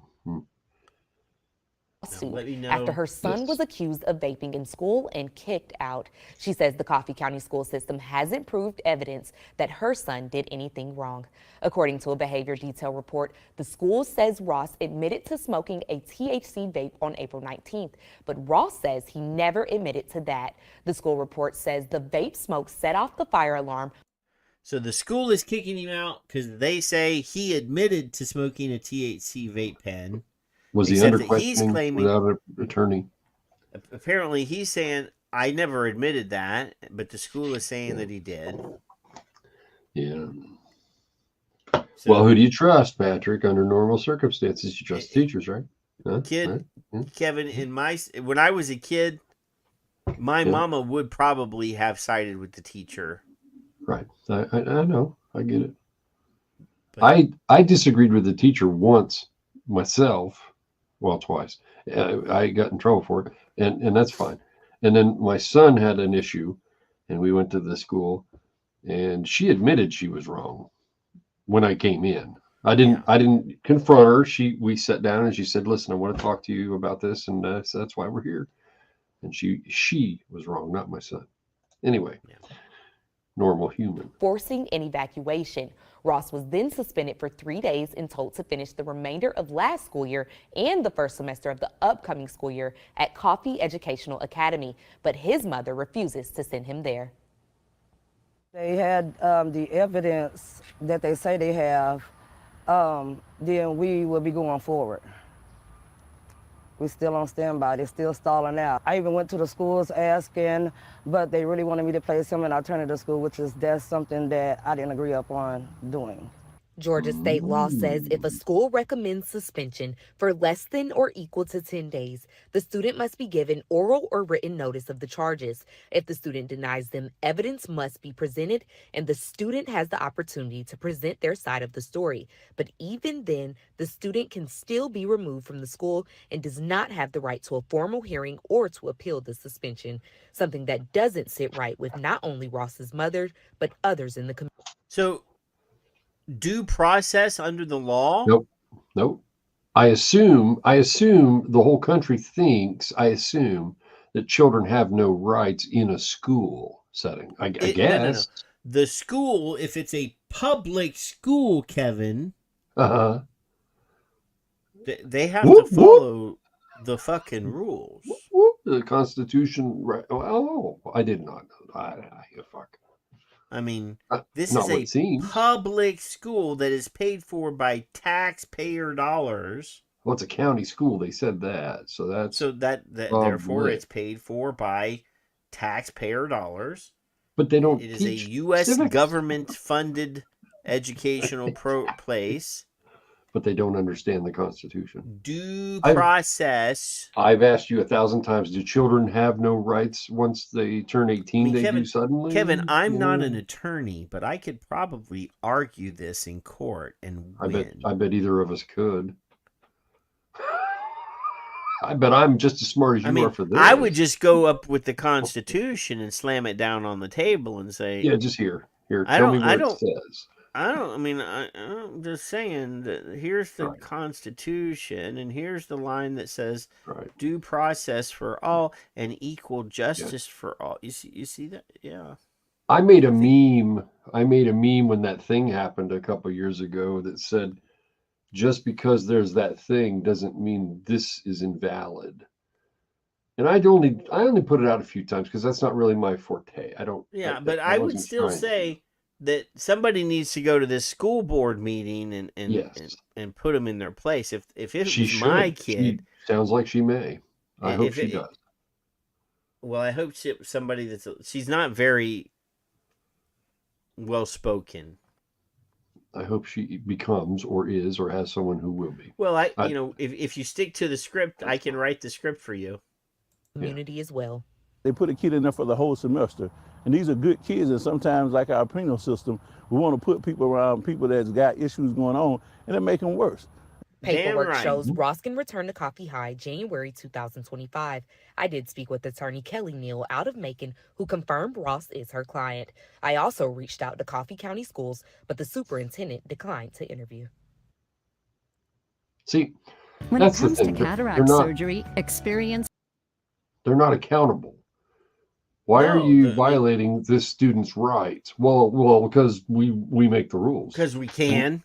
And that's why. And that's it. Yeah. And everybody goes, oh, that's right. We're sorry. You're going to bow to their authority when they don't really have it. They've abused what they have. And fuck you. That's how they get the fuck yous. That's how they get these people that are online now screaming at them because they're breaking laws. They're breaking the fucking law. Yeah. To me, they're breaking the law. When the government is breaking the law, though, Kevin. Right. It's yeah. Fox in the henhouse. That's the thing is when the people that are making the laws, making the rules, aren't even following the rules that were laid out before them. Yeah. Cops don't know the Constitution at times. I've seen videos. Oh no! Like, what the fuck is wrong with these people? YouTube is showing me all sorts of shorts now. Yeah. And I get a lot of these like Gestapo police police stops. Or there's one that I saw several times this week. Different people were reposting it. Yeah. And this guy knocks on this door on somebody's house. It's a cop. Knocks on the door, and he opens the door, and the cop immediately puts his foot in the doorway so that the guy can't close the door. You've entered. And the guy tells him, "You can't come into my house without a warrant. Do you have a warrant?" And the guy says, "No." we're doing a wellness. We're here to look for a kid, and the guy's like, "There's no fucking kids in my house, but you're not allowed to come into my house." Yeah, and I didn't see that, but you need to move your foot, and the cop's like, "I'm not moving my foot," and he's like, "Unless you want to, this goes on for like several minutes, and there's like 8 cops on the front step of this guy's house, and this one cop has his foot in the doorway so that the guy can't close the door. Wow. Now, Kevin, in my world, if a cop did that in my front door, he'd be having an injured foot. Mm-hmm. Because I am within my rights. Because he's shut not my damn door. He's not supposed to be in my house, and he's already placed his foot across the threshold into my house. You crossed the plane, right? So that is actually unlawful entry. It is. And he should be taken out, period. And he should be suspended or permanently in my taken world, away. that gets you a broken foot. Yeah. Because Along he's with it, inside my house against my wishes. He's trespassing. But he has a Hey, bag. Jeffrey Zamora. So Jeffrey. This guy had way more patience than me. But people have learned to comply. And children are told what? In the previous thing. What are they told to do? In my house, you better be showing up with a piece of paper that says warrant across the top. And I'm going to read it from top to bottom before I let you into my house. And possibly call an attorney first before. And I'm going to make sure that because it'll say what they're looking for on the warrant. Mm-hmm. And where they can look if it's a limited or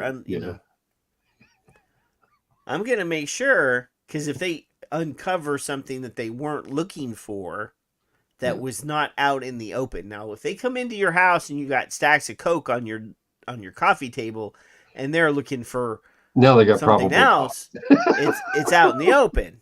But if they open a cabinet and find something, my illegal nicotine, possibly. No. Yeah, that don't open that freezer. Well, no, it's not breaking and entering because they didn't break anything, but it would be unlawful entry for sure. In Texas, we have what they call the castle doctrine. As do we. I can defend my castle. That's right, including my vehicle. And if I'm in it, if I feel threatened. 8 cops in body armor with weapons. I feel like I need to defend my home. Mm-hmm. And I may not be able to take out all 8, but I can get 4 or 5 of them before they get me. Probably. Some of them look kind of rotund.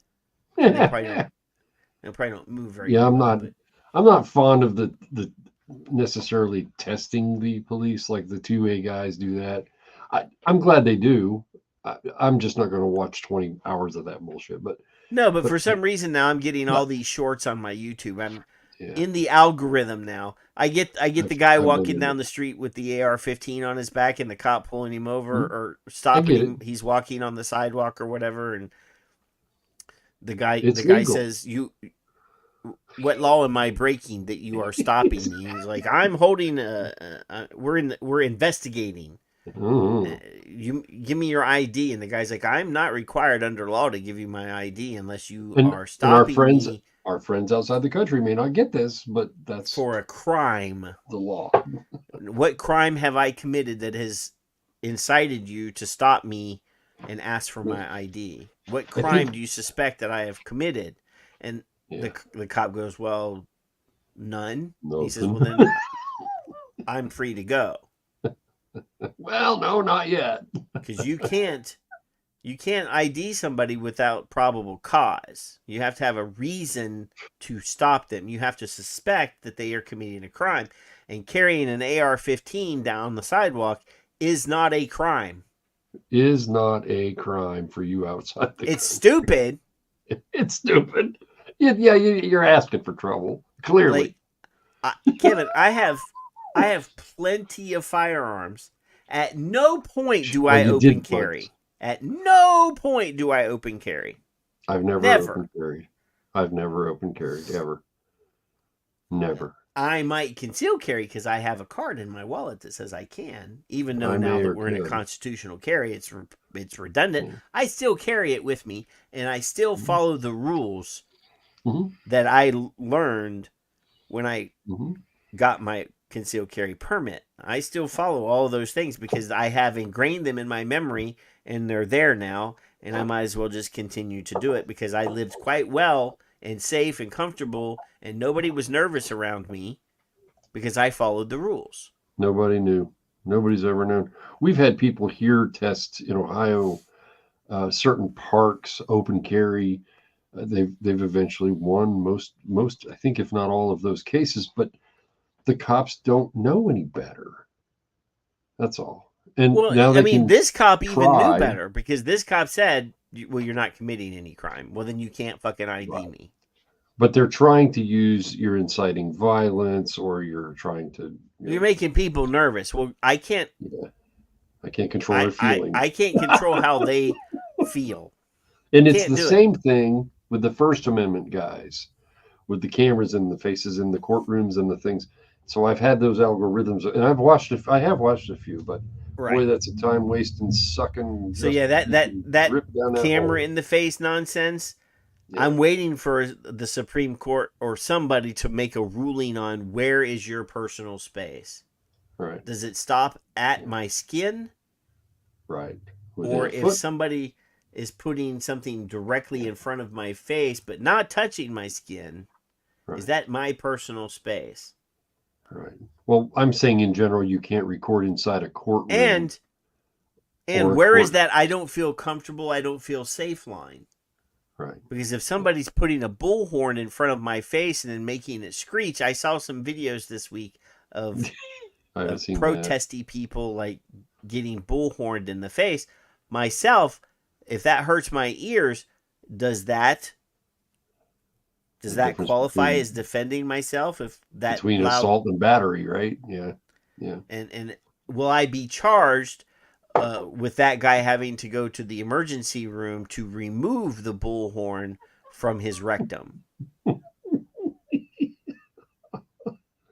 That was inserted rectally, Bob. What do we do? We bring the guy in, show us how he did it. Now, I will draw, Kevin, I do draw the line at shooting, like the guy in Panama that they had blocked the street and he went up and shot a bunch of protesters to get him out of the way. That old American retired in Panama. I wouldn't do that. No. I might get up and yell at them, mm-hmm. and I might kick sand on them or something, but I would never brandish or use a firearm to clear them out of the way. I might ride up the side of the road and then get close to them and maybe spit up some gravel or something on the shoulder of the road. Poke an eye out. Anyway, we're in the weeds, but yeah. So I'm not going to read this article, right, Kevin, but I am going to show you this news source and the headline. Mm-hmm. And I'm going to let you decide what the flavor of the article is just by looking at where it's from. Yeah. And what's the headline? What's wrong with vapes? Well, first of all, it's a question, so it's a lead-in question. And it assumes that there are things wrong. And that assumption makes an ass out of you and you who are reading it, not me, because I know better. Yeah, but I mean, this is a Bloomberg. Yeah, this is Bloomberg. All right. Mm-hmm. So, as rates of smoking decline worldwide, tobacco companies have found other ways to make money by satisfying people's hankering for nicotine, the addictive stimulant found in tobacco. Blah blah blah blah.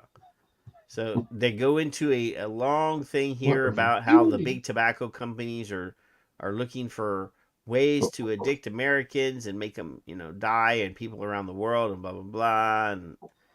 And I just saw this and I was like, oh look, a Bloomberg hit piece. This is what it looks like, boys and girls. It's exactly what it is. Yeah. We have to have more publicity. That's what we want. Meow. Meow. We should have an ending that ends our vape tweeted cat tweet of the week thing. There should be an intro and exit. Yeah. It's a suggestion. So this is the last video piece this is the last piece for the YouTube, Twitter, and Twitch portion of the show tonight, Kevin. Ooh.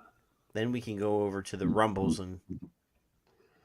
But here, this is from a UK news site. Let's talk about smoking now, though, shall we? Because the Tobacco and Vapes Bill, which was also in the King's speech yesterday, will see the legal age for buying cigarettes rise by 1 year every year with new restrictions on vaping. So essentially, if you were born after January the 1st, 2009, you will never be able to buy cigarettes legally. And that then brings up this really rather ridiculous idea that you can't even say it without laughing. No, yeah.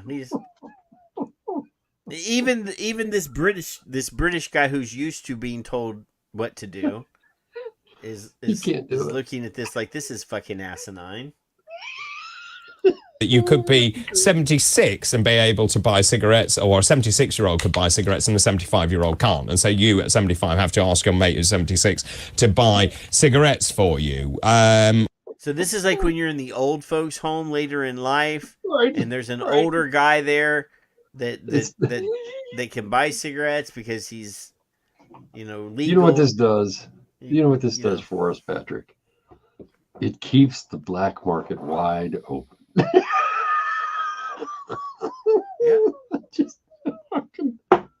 It's like trading Viagra in the old folks' home. Now they're going to be trading vapes. Hey, Kevin, you remember? This is not about this, but you remember back a long time ago there was a movie called Time Bandits. It was made by Terry Gilliam, and it was about a little girl who gets like semi-adopted by these midgets or dwarfs or whatever, and they travel. That's why I didn't watch it right there. That's exactly why I probably didn't watch it. I've heard of it. It's a hilarious movie. They're actually making an Apple TV show. And I'm just like, why can't these people think up new shit? Why do they have to take old shit that was awesome and ruin it? I'm keen to hear your thoughts on this. Nick Hopkinson, Chair of Action on Smoking and Health, joins me now. Good morning. Good morning. Look, I'm a doctor by training, and obviously I think smoking is abhorrent, but at the end of the day, isn't it down to individual personal responsibility and choice? Holy shit. Isn't it down to individual person responsibility and choice? Well, I'm just on the edge of my seat right now. Fucking lootly. I'm trying to figure. This is a Brit, right? This is. Yeah. He has to have some influence from us. Well, the plan to raise the age of sale is a really fantastic public health measure, precisely because this isn't in general a matter of individual choice. This is for most people an addiction that starts in childhood. And but people choose to smoke. They choose to continue to smoke. If you want to stop, you can stop. Well, I mean,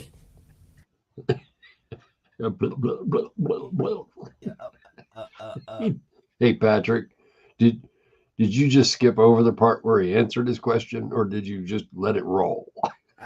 The guy he's doing a Joe Biden here. Hey, watch your mouth. Joe's sick. Calm down. I hear you saying that, but that's obviously not the case. Otherwise, the vast majority of smokers who would like to quit smoking would just quit. But in fact, it's incredibly difficult to quit smoking because nicotine is extremely addictive.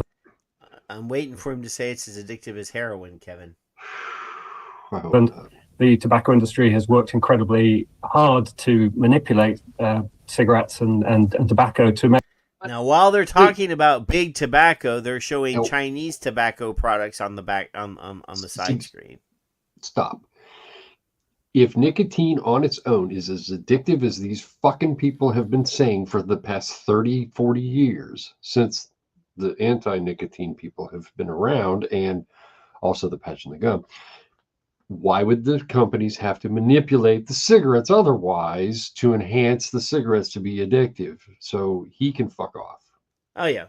I mean, again, Kevin, we mentioned we covered this last week or the week before about MAOIs that are hidden inside of cigarettes. We talk about cracking the nicotine molecule with ammonia to make it more readily absorbed into the body. All these different processes that occur in the processing of tobacco before they even start like rolling it, you know. Right. Yeah. So nicotine is a scary, spooky word, and it hit some kind of a chord somewhere in some kind of fucking survey, and they So went, that's again, what we'll use. again, Mallory, that is not true. Big tobacco does not add more nicotine to cigarettes, but what they do is they breed their tobacco plants. They have special, I mean, they have their own strain of tobacco plant that contains higher levels of nicotine, and then they process that using a process where they use ammonia to crack the molecule so that the nicotine is more readily absorbed into the body. But they don't add nicotine to the tobacco. They just have, and they grow this tobacco exclusively in their farms. Each of them have their own genetically modified strains. And for example, the nicotine that we use in vaping or in vaping is grown in India and China, and that one has much higher levels of nicotine so that they can extract it more easily and get a higher volume of nicotine per plant. But they don't add nicotine as an additive.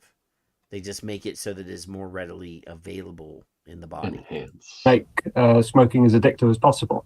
Yeah, I agree with that, certainly. Now, in terms of this legislation, and you may well be right that it is a great public health measure, and maybe we'll look back at it rather like seatbelts when they were introduced in cars. So if this is then introduced, it will be a massive hammer blow, won't it, to the tobacco industry? And surely they'll just find other ways of trying to get their products to be used by more people. Well, it's interesting that you mentioned seatbelts. Actually, it's like every other tobacco control measure that's been introduced. It's vehemently opposed. People come up with reasons why, for some perverse or paradoxical reason, it will make things worse. And I thought at one point, Kevin, that Ash was more intelligent than this. There's moments where they are, but they flip-flop. I don't know why. Yeah, I need to clip this and send it to Clive and say, Clive, these are your ex-friends. What the hell, man? Yeah. And it's introduced, it's popular. Everyone says, why didn't we do it sooner?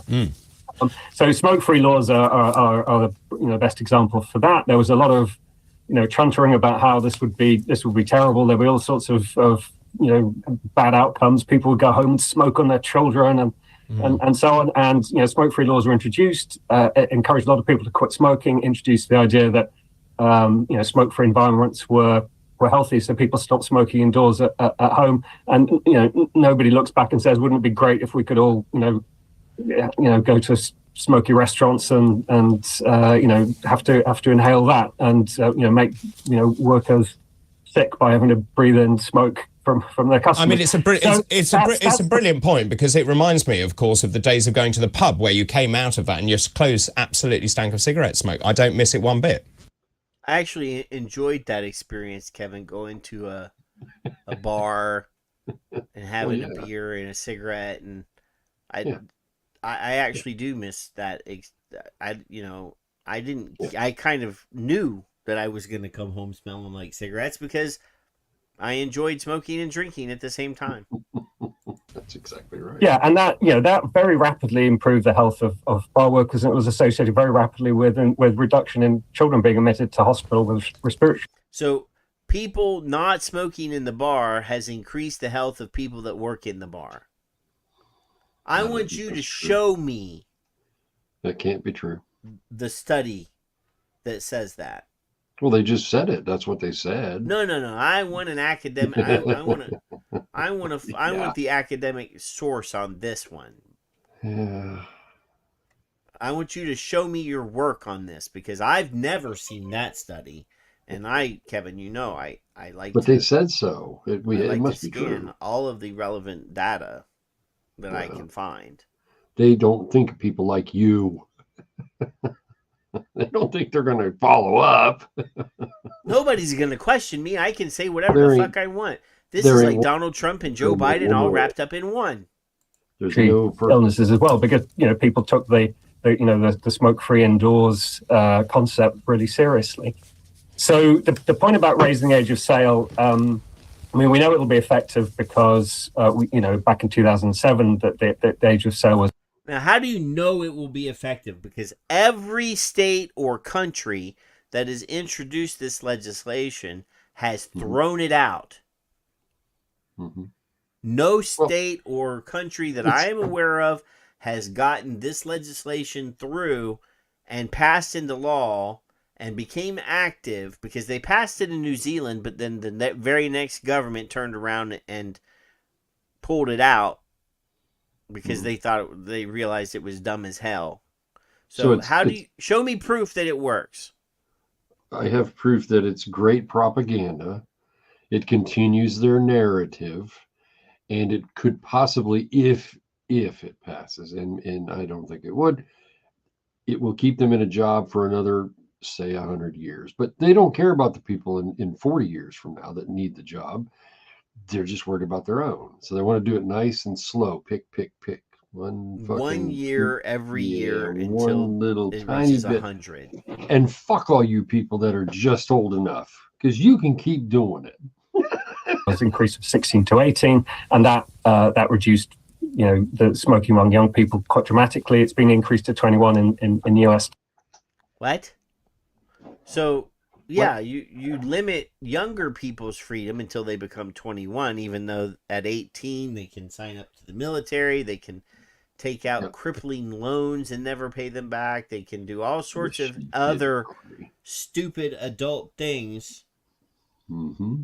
But we're they could become cigarettes away from them at 18, right? Huh? They could even become porn stars. Yes. So there you go. And then, obviously, don't you smoke. Your mom makes a porn when she's 18, and then when you become 18, you look up vintage porn. Oh my God, that's my mom. Or worse yet, that's my dad. States as well. God. And the point of continuing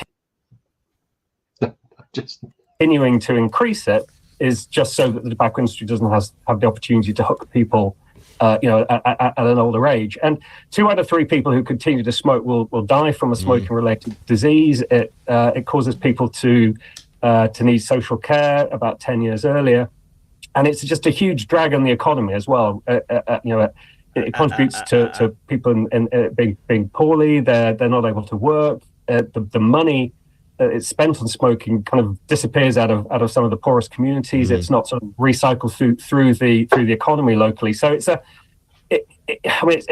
a waste of sort of health and life. It reduces people's freedom because they're too breathless to do things. I mean, the basic freedom to live a life of adequate length is impaired if you're going to get ill from smoking and die prematurely.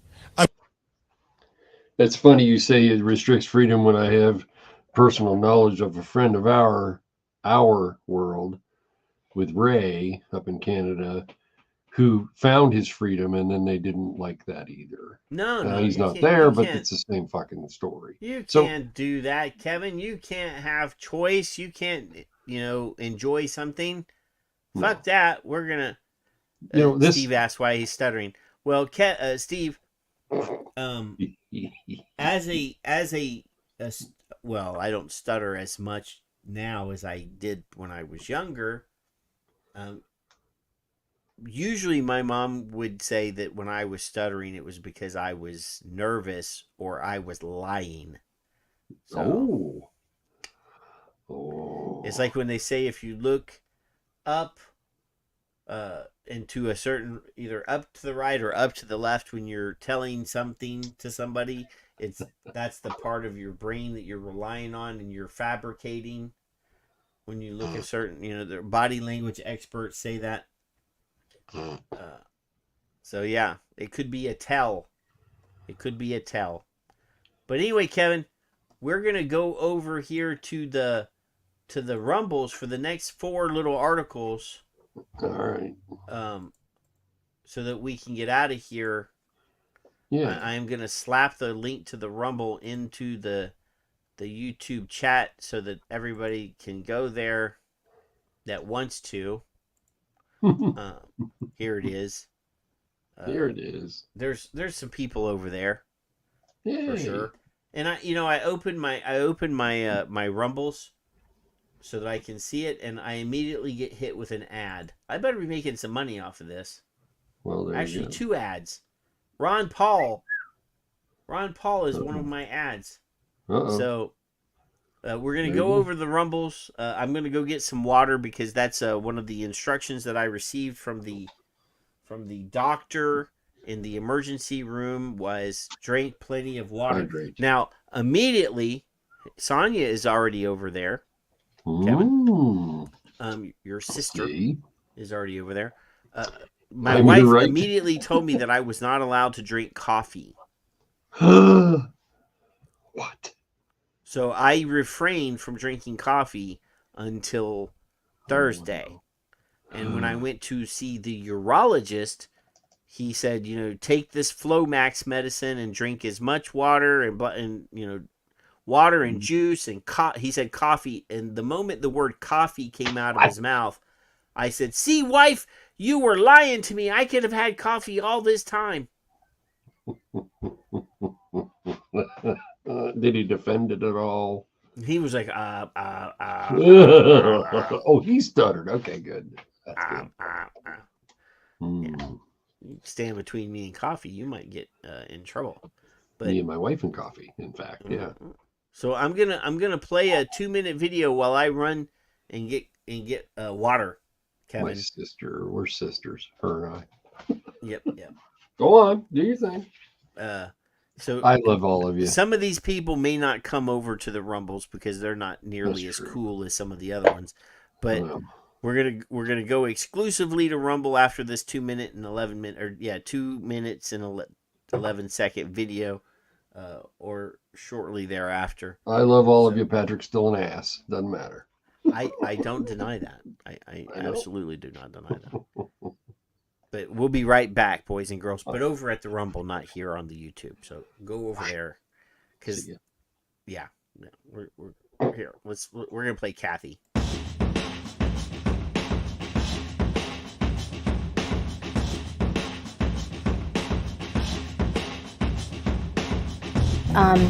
We would prefer to not have kids on the continuum of risk, if at all possible.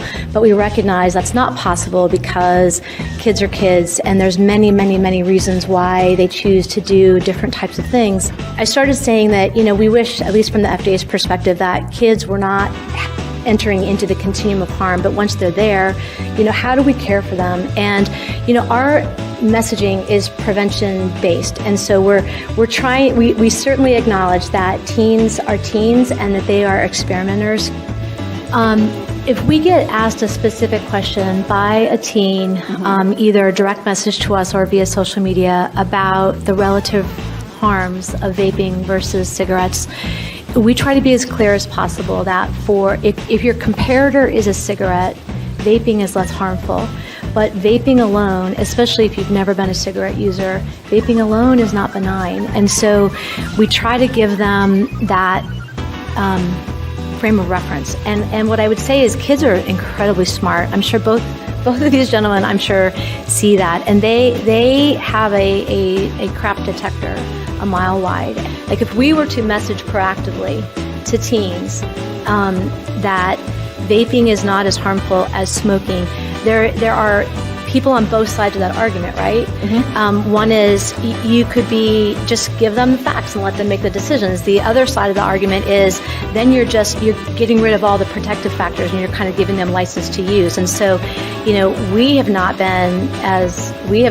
tried to tackle that directly in any of our proactive messaging. But when we get questions specifically in social or direct message, that's when we have that one-on-one dialogue. Right.